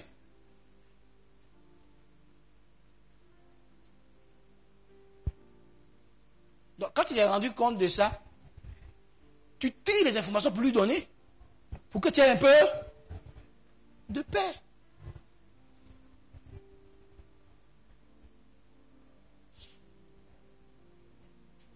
Et elle veut que dans la manière, quand il rentre, elle te fait asseoir. Et puis elle commence. Et je vais te marcher. Et c'est le travail. Quand il y a plus de bagarre, et puis descend ici. Elle te donne tous les détails. Quand elle finit, elle veut que tu fasses la même chose. Nous, on n'est pas portés sur les. Donc quand tu es en train de donner ton compte rendu en gros, elle commence à t'interroger. Donc quand tu quittes à la maison, là, tu as pris quelle voiture? Parce que toi, c'est pas important. Tu dis, je quitte à la maison, c'est le travail, il fait ça, il fait ça. Elle demande maintenant. Ta collègue là, elle a porté habit quelle couleur? C'est d'où ça nous intéresse. Elle était bien, elle était malade, elle était ceci. Je l'ai vu triste, mais il n'est pas demandé. Mais pourquoi? Ta collègue, elle allait lui demander qu'est-ce qu'elle a. Moi, j'allais travailler. Ah, si, elle a le temps déjà. Collègue, ça va? Elle dit oui. Donc, même si elle est triste, j'ai vu qu'elle est triste, elle a dit oui, ça va. Donc, elle continue ma route. Si elle a besoin de se confier, elle va parler. Nous, on cherche l'information comme vous. C'est vous qui cherchez l'information. Non, on ne cherche pas. Il n'y a pas besoin d'information là. Nous, on s'en va. Donc, frère, allons chercher la sagesse. Parce que ce que Dieu nous a donné là, c'est comme ça elle est. Tu ne vas pas la changer. Elle est femme. C'est comme ça Dieu l'a créée. Donc, soit tu la supportes, soit tu développes des capacités, soit tu renverses ta maison. Écoute-moi. Il n'y a pas un homme ici, je vais dire, si il menti, tous les hommes ont dit, c'est faux. Tu dis à ta femme, je n'ai pas l'argent. Tu as compris? Elle dit oui. Dans ce temps-là, je n'ai pas l'argent. Elle dit, Elle sort. La même chose, même, tu dis à matin, même matin, vers 11h, elle revient. Chérie, tu n'as pas mis votre repas là-bas.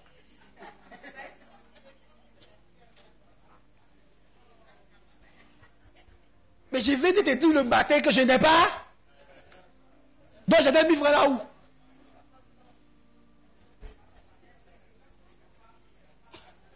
Tu comprends? Tous les hommes.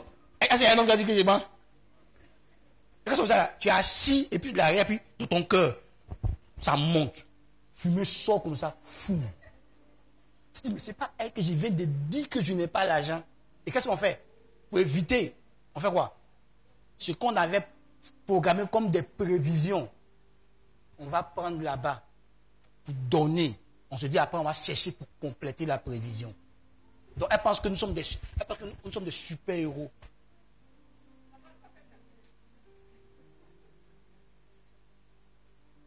Elle pense que nous sommes des super-héros.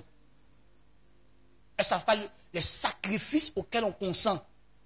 Souvent même, c'est ce que tu as gardé pour payer ton pantalon là. Tu prends, tu leur donnes et tu annules l'achat du pantalon. Tu annules l'achat de ta chaussure. Tu annules l'achat de ceci pour leur donner.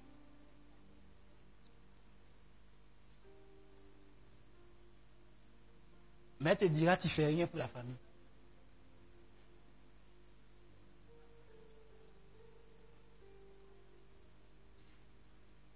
Mes amis, Dieu dit d'être sage, donc soyons sages.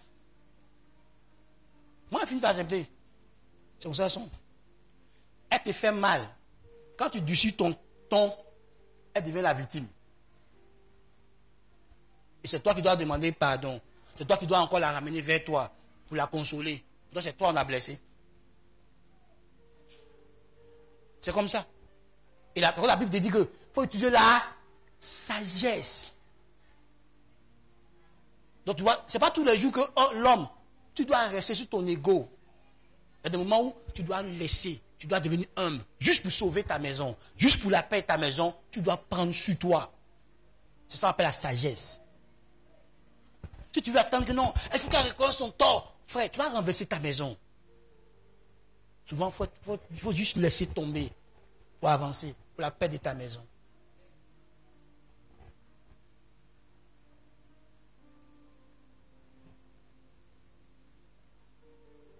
Et frère, si tu veux forcément tous les jours avoir le dernier mot dans ta maison, parce que tu es le chef de famille, frère, tu as un problème. Il y a des jours là, tu la laisses croire qu'elle a le dernier mot. Pourtant, elle n'a pas le dernier mot. Moi, je suis fort à ce jeu. Dieu l'a appris à Dieu. Il te laisse croire que tu commandes. Il te laisse croire que les choses vont se faire comme toi tu as décidé. Et puis à la fin, toi-même tu te rends compte qu'on n'a pas fait ce que tu as dit.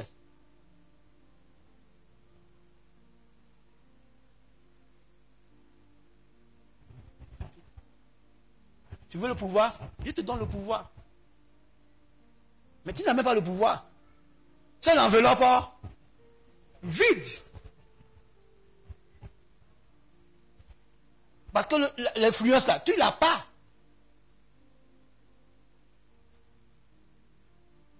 Mais tu dis que tu l'as, non? Dieu te le donne. Et tu sauras que l'influence, tu ne l'as pas. Tu le sauras toi-même. Tu sauras que toute décision que tu prends, tant que je ne l'ai pas intérimisée, ça ne sera pas exécuté. Tu le sauras seul. Tu ne le sauras pas. Tu le sauras seul. Donc décide. Et puis viens t'arrêter au moment. Et puis informe-moi de ta décision. Je ne dis rien. Ok. Mais l'exécution de la décision là, c'est moi qui dois prendre. Si je n'ai pas compris, ça ne sera pas exécuté. Oh chérie, il y avait que les enfants n'ont qu'à fréquenter à Beverly Hills. Il dit ok. Et puis à la fin, tu vois que les enfants fréquentent à New York. Qui a décidé? Parce qu'il n'y a pas l'un de Beverly Hills. Il y a l'un de New York. Donc tu dis, regarde les mecs à Beverly Hills. Ok? Mais quand il y a ma poche, il ne va pas payer scolarité de Beverly Hills. Donc il te fait un choix pour dire, je ne peux pas payer scolarité de Beverly Hills. C'est pour New York là. Il peut payer. Donc tu as fini par aller à New York avec les enfants. Frère, j'ai décidé que je ne vais plus lutter avec quelqu'un. C'est toi qui vas lutter seul à mes décisions. Je plaque la décision. Et puis c'est ainsi. Quand tu as fini de faire ta lutte, tu finiras par te soumettre. Quand Dieu parle, est-ce qu'il nous regarde? Nous, c'est dans la lutte qu'on fait dire à Dieu, Dieu, tu as raison, il a fait ce que tu as dit là. C'est quand on veut t'amener à faire ce qu'on a dit là, que ça devient un problème, non? On ne va plus t'amener à faire. On te laisse décider de te soumettre. C'est ça la sagesse. Laisse-la décider de se soumettre volontairement à toi. Ne cherche pas à la forcer à t'obéir. Frère, si ta femme doit t'obéir, que ça vient de son propre cœur. Si tu la forces, tu n'as pas l'autorité sur elle. Elle ne te respecte pas. Si elle te respecte, qu'elle te considère comme son homme, quand tu dis une chose qui n'est pas mauvaise, elle doit exécuter. Si elle dit n'exécute pas, tu t'assois là, regarde. C'est ce qu'elle dit là, qu'on m'a fait. C'est tout. Il y a où je peux discuter avec toi. Il y a où je peux demander ton point de vue. Mais il y a où je suis le chef de famille. Je décide. Ça fait partie de ma responsabilité.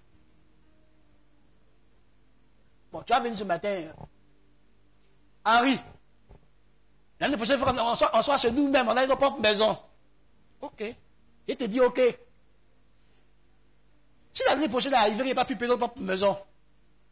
On sera où? On sera dans la location. Je ne me fâche pas. Il te dit ok. Tu es allé chez Bernadette. Et Bernadette a dit que son mari a payé une maison. Non? Toi, tu veux me dire, encore le paie pour nous. Ok. Il ne dit pas non. Il dit ok. Quand l'année prochaine arrive, qu'on n'a pas payé, là, tu comprendras qu'on n'a pas les ressources. C'est pas que je me force à te faire comprendre les choses que ça peut être un problème. Frère, il y a des moments où, quand tu essaies de faire comprendre qu'elle ne veut pas, tais-toi. Le temps lui donnera de comprendre. L'expérience lui donnera de comprendre. Parce qu'il a compris que, le plus souvent les hommes, on est à des années-lumière de nos femmes. Parce que nous sommes les leaders, les chefs. Donc on est futuristes. Un leader, un vrai leader est futuriste. Nous, on ne vit pas dans le présent. Elle vit dans le présent. Nous, on vit dans le futur. Et puis, on vient de temps en temps voir ce qui est dans le présent. On voit ce qui est dans le futur qu'on a capté là. On peut ramener ça au présent ici pour réaliser ça. Donc, frère, j'ai compris. Que c'est que je me force à vouloir faire certaines choses qu'il ne faut pas. Ça me fait du manque de sagesse. Donc, j'attends. Pourquoi j'ai dit développe la patience, développe la maîtrise, toi développe ceci. Attends.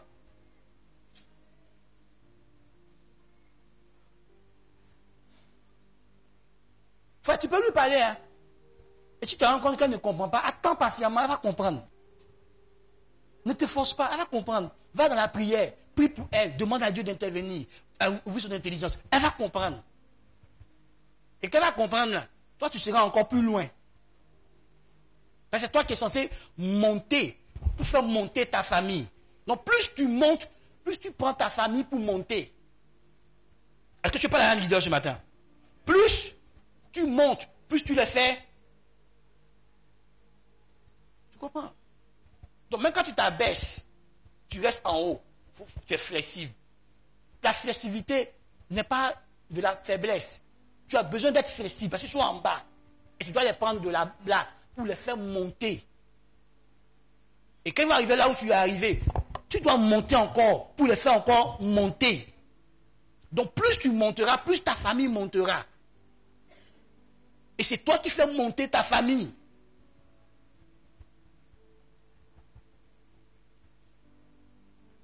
Donc il faut comprendre. Fais ton travail. Enseigne ta famille. Enseigne ta femme. Enseigne tes enfants. Pour que vous montez. Plus tu grandis dans ta compréhension, plus amène les membres de ta famille à grandir. C'est ton équipe. Et si ton équipe ne grandit pas, ton équipe ne parvient pas à la même connaissance avec toi, vous n'allez rien bâtir de potable, de durable et de grand. Donc ton travail est énorme. Et la Bible dit qu'il faut le faire avec sagesse. Pour que rien ne vienne bloquer tes prières. Frère, si tu reconnais ce matin que tu as manqué de sagesse, tu as blessé ta femme, après ce culte, allez chez vous, réglez vos conflits. Pour que des portes s'ouvrent pour vous.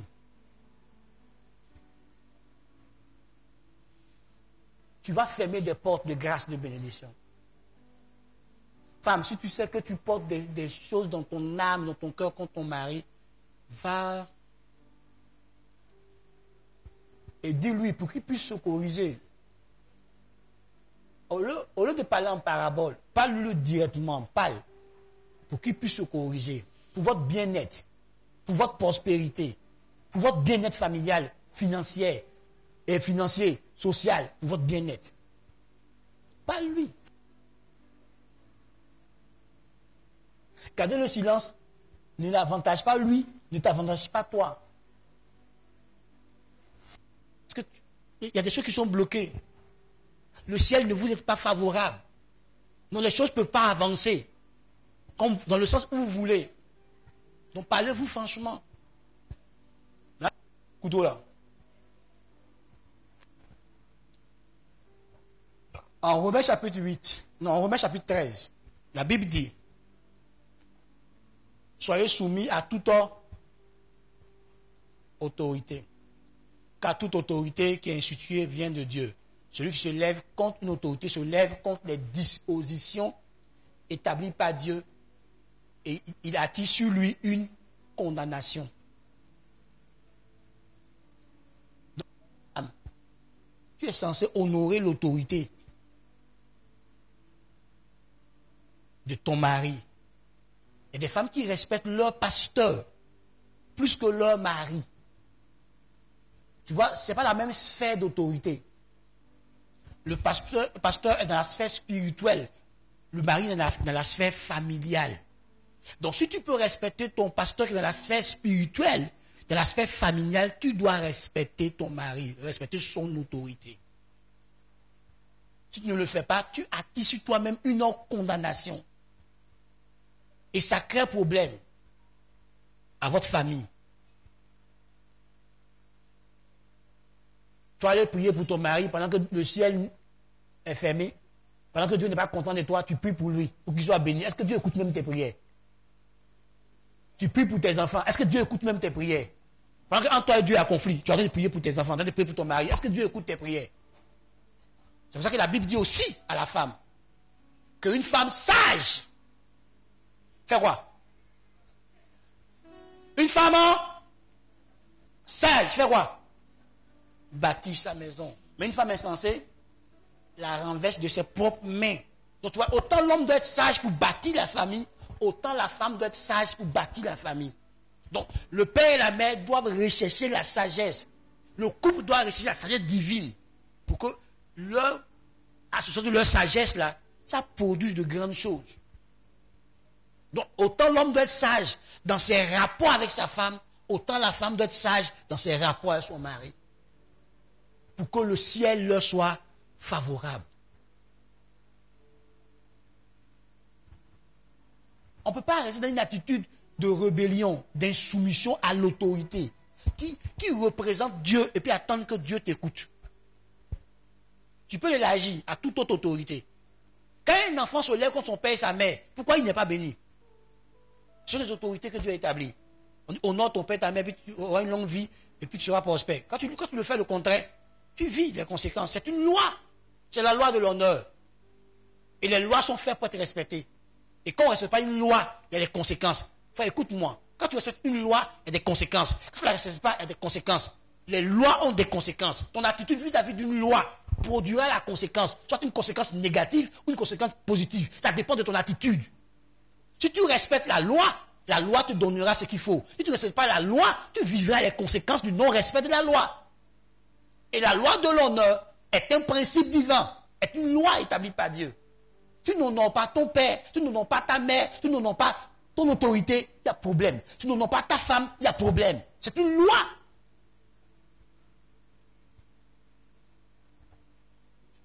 Frère, écoute-moi. Je vais finir mes propos dans ces minutes qui arrivent. Qui cherche le succès ici? Qui veut réussir? Qui a pour objectif de réussir? Lève ta main, vois un peu. Je ne vais pas t'insulter, rien ne te fait. Tu veux prospérer, non? Tu veux la bénédiction? Écoute-moi. La victoire, le succès, la réussite, la bénédiction, la prospérité sont des conséquences, sont des résultats de quelque chose. C'est quoi? Des résultats. En d'autres termes, ce sont les résultats de l'application de certaines lois ou principes de vie.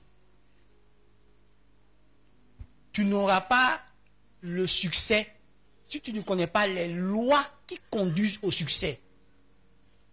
Donc si tu veux, il faut avoir pour objectif le succès. Il faut prier pour le succès. Tu ne l'auras jamais. Et c'est ce que Dieu a dit à Josué. Il dit que ta bouche ne se éloigne pas du livre de la loi. Médite-le jour et nuit. Agis fidèlement selon ce qui est prescrit. Ne te détourne ni à gauche ni à droite. Conséquence, c'est alors que tu réussiras. Donc il y a des lois que tu dois connaître et puis les appliquer. Ce sont ces lois-là qui produisent ça. Par exemple, la loi de l'humilité, la loi de l'honneur, qu'on appelle la crainte de Dieu. La Bible dit en Proverbe 22:4 que le fruit de l'humilité et de la crainte de Dieu, c'est la vie, c'est la richesse, c'est la gloire.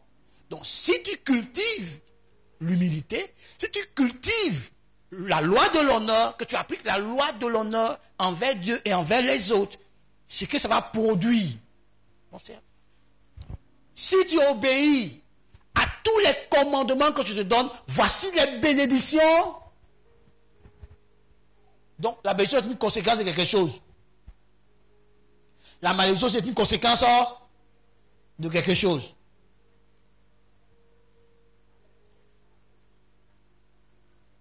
La moisson est une conséquence de la sémence ou des sémailles. Si tu ne sèmes pas, tu n'auras aucune moisson. Va tous les jours, regarde ton champ et puis reviens. Tu n'auras aucune récolte. Donc, si tu veux une récolte, tu dois identifier la sémence qu'il faut s'aimer pour qu'elle produise la récolte que tu veux. Quand tu veux une igname, quand tu veux de l'igname comme récolte, tu ne sèmes pas manioc. Tu ne sèmes pas de l'aubergine. Tu sèmes de l'igname pour qu'à la fin tu reçoives des ignames. Si tu veux du riz, tu ne sèmes pas le mil. Tu sèmes le riz. Et à la fin tu as le riz. Donc tu ne peux pas poser des actes qui produisent la mort et espérer la vie.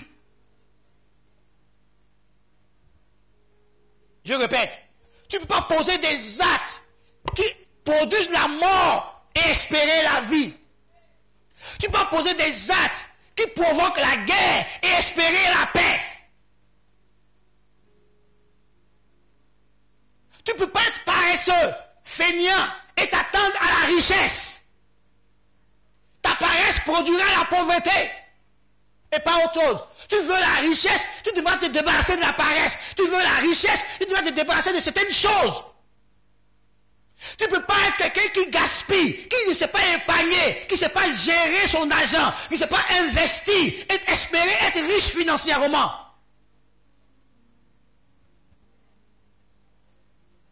Tu gères mal ton argent, tu n'investis pas, tu n'épargnes pas, tu n'investis pas, mais tu veux devenir riche, tu ne travailles pas, tu es feignant, mais tu veux devenir riche.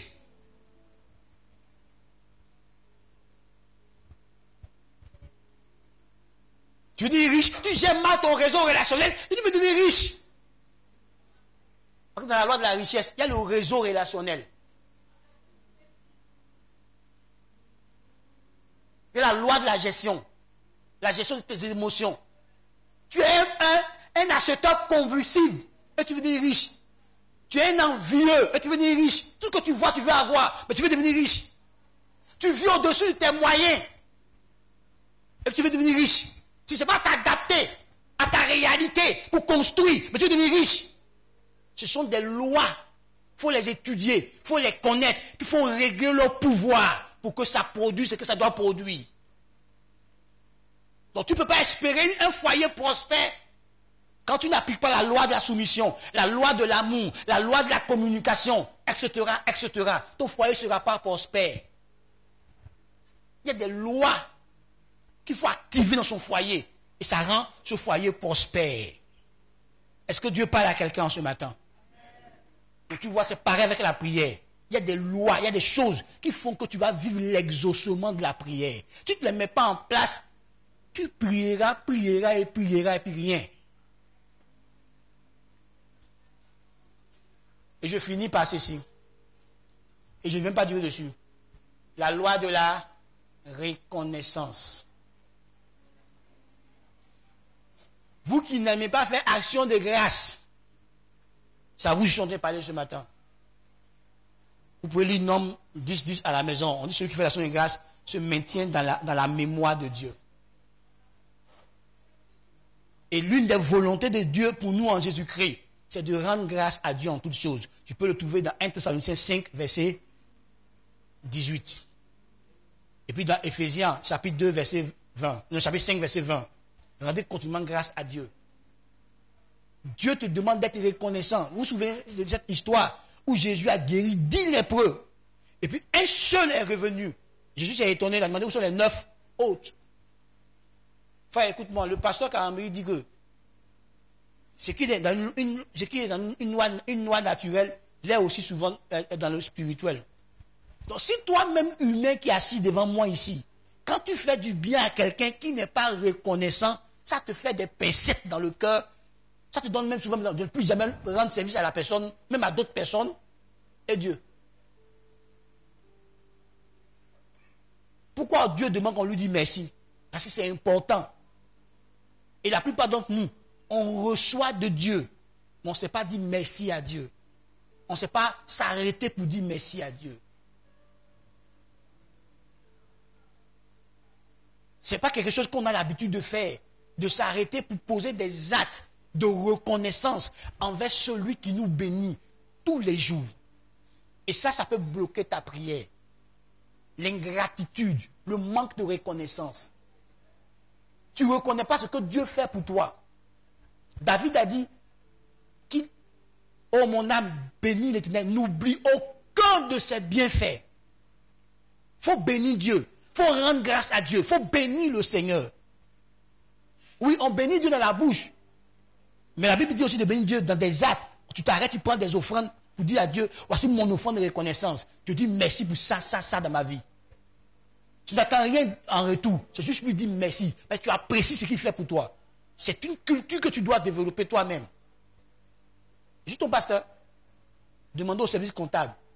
Il y a des périodes où je viens avec offrande d'action de grâce. Ça n'a rien à voir avec l'offrande d'action de grâce que l'église organise. Moi-même, je m'arrête, je prends l'argent, je mets dans l'enveloppe, puis écrit dessus offrande d'action de grâce. Ou même je paye des choses, puis je vais déposer dans la maison de Dieu comme mon action de grâce. Pour dire merci à Dieu pour ce qu'il fait pour moi, pour ce qu'il fait pour mes enfants, pour ce qu'il fait pour ma femme. Et quand l'église organise l'action de grâce, je le fais. Il y a des actions de grâce où je vais voir des pasteurs puis je leur donne.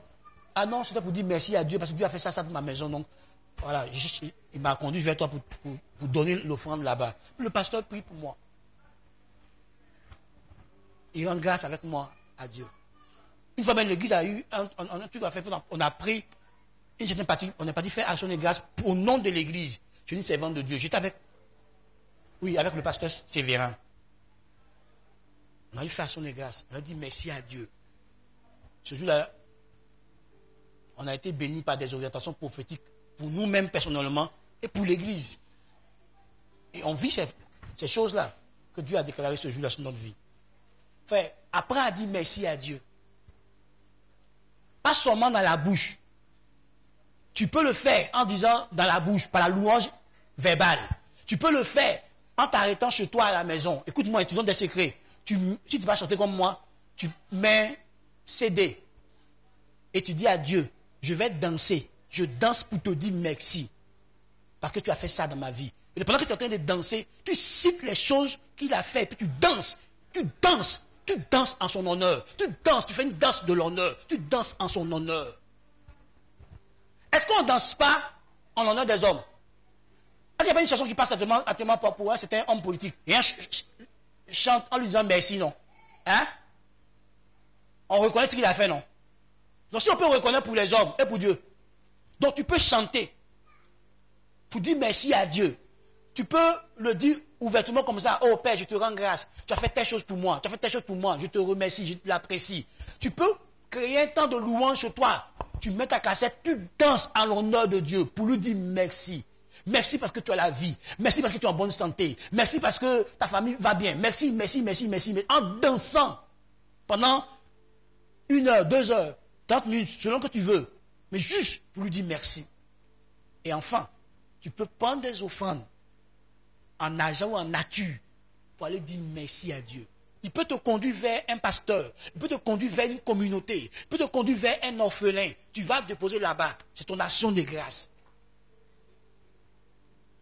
Ça peut être dans ton église, ça peut être dans une autre communauté sœur du corps de Christ. Tu vas faire ton action de grâce. Ça peut être vers un orphelin, vers une veuve. Tu vas faire ton action de grâce. Mais prenons l'habitude de faire l'action de grâce. Prenons l'habitude de dire merci à Dieu.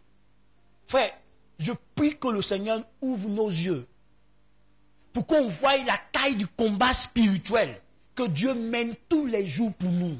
Comment Dieu déploie sa puissance pour nous garder, pour nous protéger. Si Dieu ouvre tes yeux, que Dieu ouvre tes yeux et que Dieu ouvre ton oreille, comme il me fait souvent grâce, que tu entendes une réunion satanique contre toi.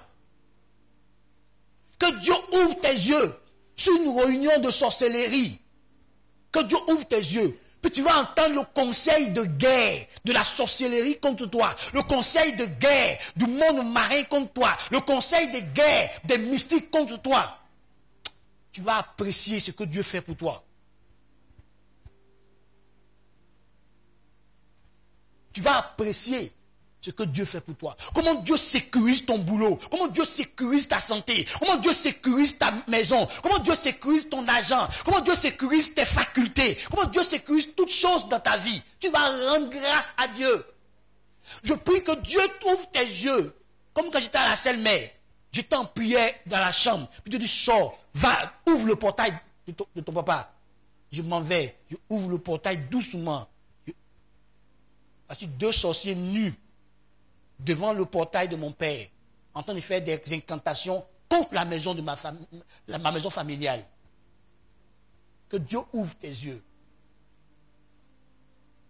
Tu vas voir que Dieu te fait tellement de bien. Que Dieu ouvre tes yeux. Souvent, quand nous devons faire grâce, on entend ce que le monde des ténèbres a programmé contre quelqu'un. On entend, on voit, pendant qu'ils font la réunion, les décrets qu'ils font contre quelqu'un, mais contre nous-mêmes. Dieu nous a fait la grâce plusieurs fois. Donc, tu vois, quand tu t'en sors tous les jours, frère, il faut rendre grâce à Dieu. S'il y a une prière que tu dois faire plus, c'est la prière d'action de grâce et la prière de louange et d'adoration. Tu dois rendre grâce à Dieu. Tu dois louer Dieu. Parce que ce que Dieu fait pour toi au quotidien, tu ne peux pas compter. Tu ne pourras jamais rendre à Dieu ce que Dieu fait pour toi. Écoute-moi, pendant que tu dors, la Bible dit que Dieu ne sommeille pas, parce qu'il veille sur toi. Il te garde durant les heures de la nuit. Pendant que toi tu dors, Dieu te garde. Est-ce que tu connais ce que l'ennemi veut faire de ta vie? Est-ce que tu connais les quelques erreurs que tu as faites? Ce que ça devait produire comme conséquence. Et puis Dieu a amorti ça. Dieu a bloqué ça. Est-ce que tu connais? Frère, je te prie. Soyons reconnaissants à Dieu. Développons un cœur reconnaissant, pas envers les êtres humains, d'abord, mais en premier lieu, envers Dieu. Parce que tout être humain qui agit dans notre vie, c'est Dieu qui l'utilise pour nous. Tout être humain qui nous fait du bien, c'est Dieu qui l'utilise pour nous. Donc, en premier lieu, soyons reconnaissants à Jésus. Sans cette œuvre de la croix, toi et moi, nous ne serions pas assis là. Alors, soyons reconnaissants à Jésus. Mets-toi dans ta chambre, danse en l'honneur du Seigneur. Tu n'as pas besoin de prouver aux gens, sans toi et ton Dieu. Danse en l'honneur du Seigneur. Danse pour lui dire merci. Chante pour lui dire merci. Crie pour lui dire merci. Fais des offrandes d'action de grâce pour lui dire merci. Pour des actes, que ce soit en parole, en louange, en dansant, en chantant, en faisant des offrandes. Mais dis merci à ton Dieu. Il faut prendre cette habitude de lui dire merci. Parce qu'il y a une grande puissance dans l'action de grâce. Parce que Jésus lui-même face à la tombe de Lazare, il fait quoi? Il rend grâce. Quand il finit de rendre grâce, il y a un miracle qui se produit. Lazare qui est décomposé ressort sans aucune trace de décomposition. Face aux gens qui sont nombreux, il ne prie pas, il rend grâce. Quand il finit de rendre grâce, les pains se multiplient, les poissons se multiplient. L'action de grâce produit la multiplication. Et ceux qui ont l'habitude de rendre grâce à Dieu vivent la multiplication surnaturelle dans leur vie. Ceux qui savent s'arrêter et apprécier ce que Dieu fait pour eux. Savent exprimer leur reconnaissance à Dieu. Et l'un des meilleurs moyens d'être reconnaissant à Dieu, c'est le servir. Quand le fou de Gadara a été guéri, il a voulu servir Jésus. Jésus lui a dit, non, va dans ta famille, et puis il faut faire quoi? Il faut leur rendre témoignage de tout ce que Dieu a fait pour toi. Vous savez, témoigner de Dieu, c'est aussi la louange, c'est aussi l'action de grâce. Parce que tu reconnais ce que Dieu a fait pour toi. Le service de Dieu. Et quand il est allé là, non seulement il allait dans sa famille, mais la Bible dit qu'il allait dans la Décapole. La Décapole, c'est 10 villes. Et quand on parle des villes, c'est pas nos petites villes d'aujourd'hui, là, les villes d'avant. Dans 10 villes, il a répandu le témoignage de Jésus. Dans 10 villes. Toi, tout ce que Dieu a fait pour toi, tu as gardé, tu as honte de rendre témoignage. Tu as honte de proclamer les merveilles, les louanges de Dieu. Frère, c'est pour ça que tu vois, il y a des choses qui commencent à sécher dans ta vie. Tu ne sais pas comment tu as fait et puis Dieu a ouvert des portes pour toi. Pour les maintenir ouvertes en continuant de faire les mêmes choses, les mêmes lois que tu as activées. Frères, soyons reconnaissants à Dieu notre Père. Apprenons à être reconnaissants. C'est sur ce que je m'arrête. Alors tu vas étudier ces 12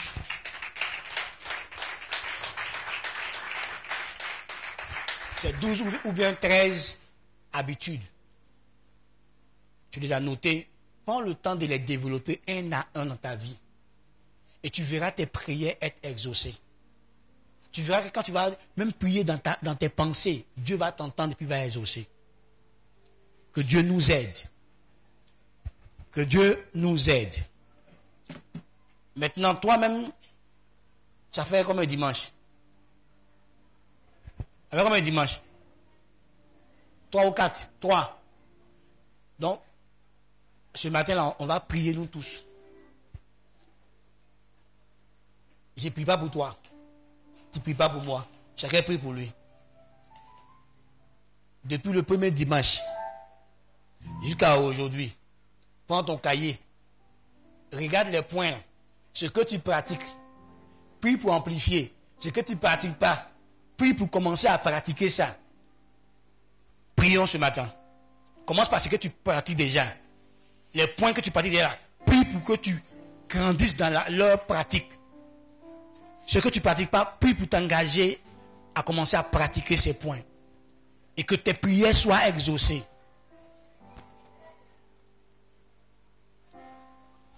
Prie, bien-aimé. Prie pour que tes prières soient exaucées.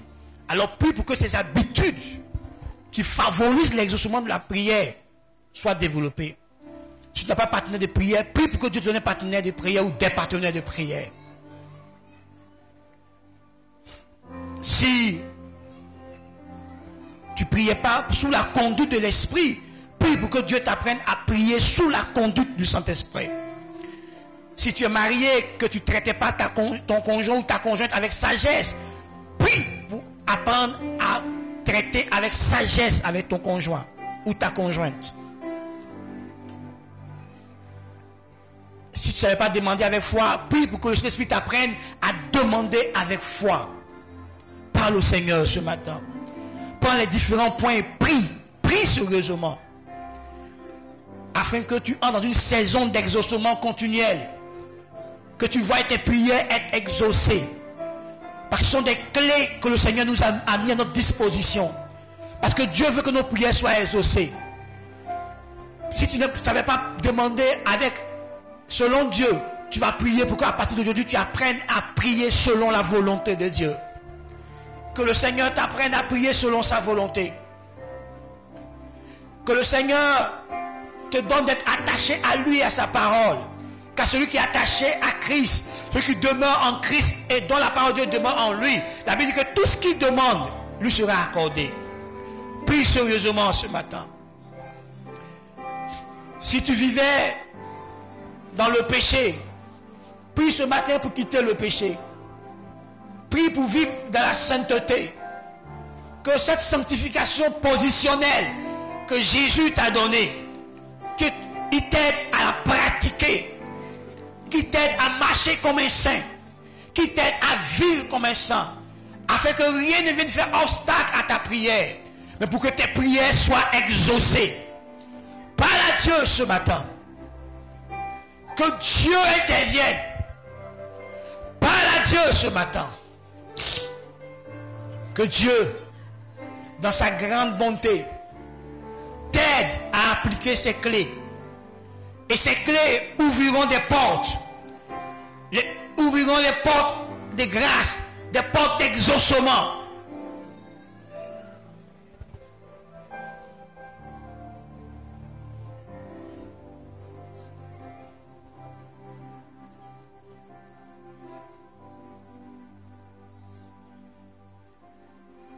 Alléluia. Pardon. Écris dans ton cahier. Il y a oublié une clé vraiment importante. Écris. Il n'y a pas commenté, tu vois. On commentera ça une autre fois, mais écris simplement. Priez Priez au nom de Jésus. Priez au nom de Jésus.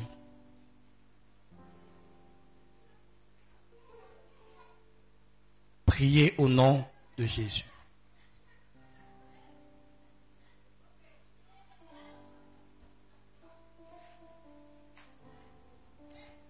Priez au nom de Jésus.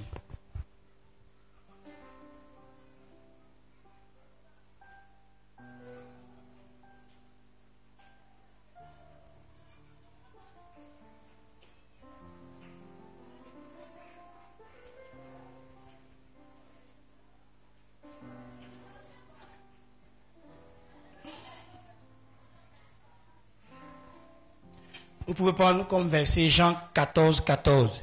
Si vous demandez quelque chose en mon nom, je le ferai. Et puis Jean 16, 24. Jusqu'à présent, vous n'avez rien demandé en mon nom. Demandez et vous recevrez, afin que votre choix soit parfaite. Que Dieu nous bénisse. Que Dieu nous bénisse.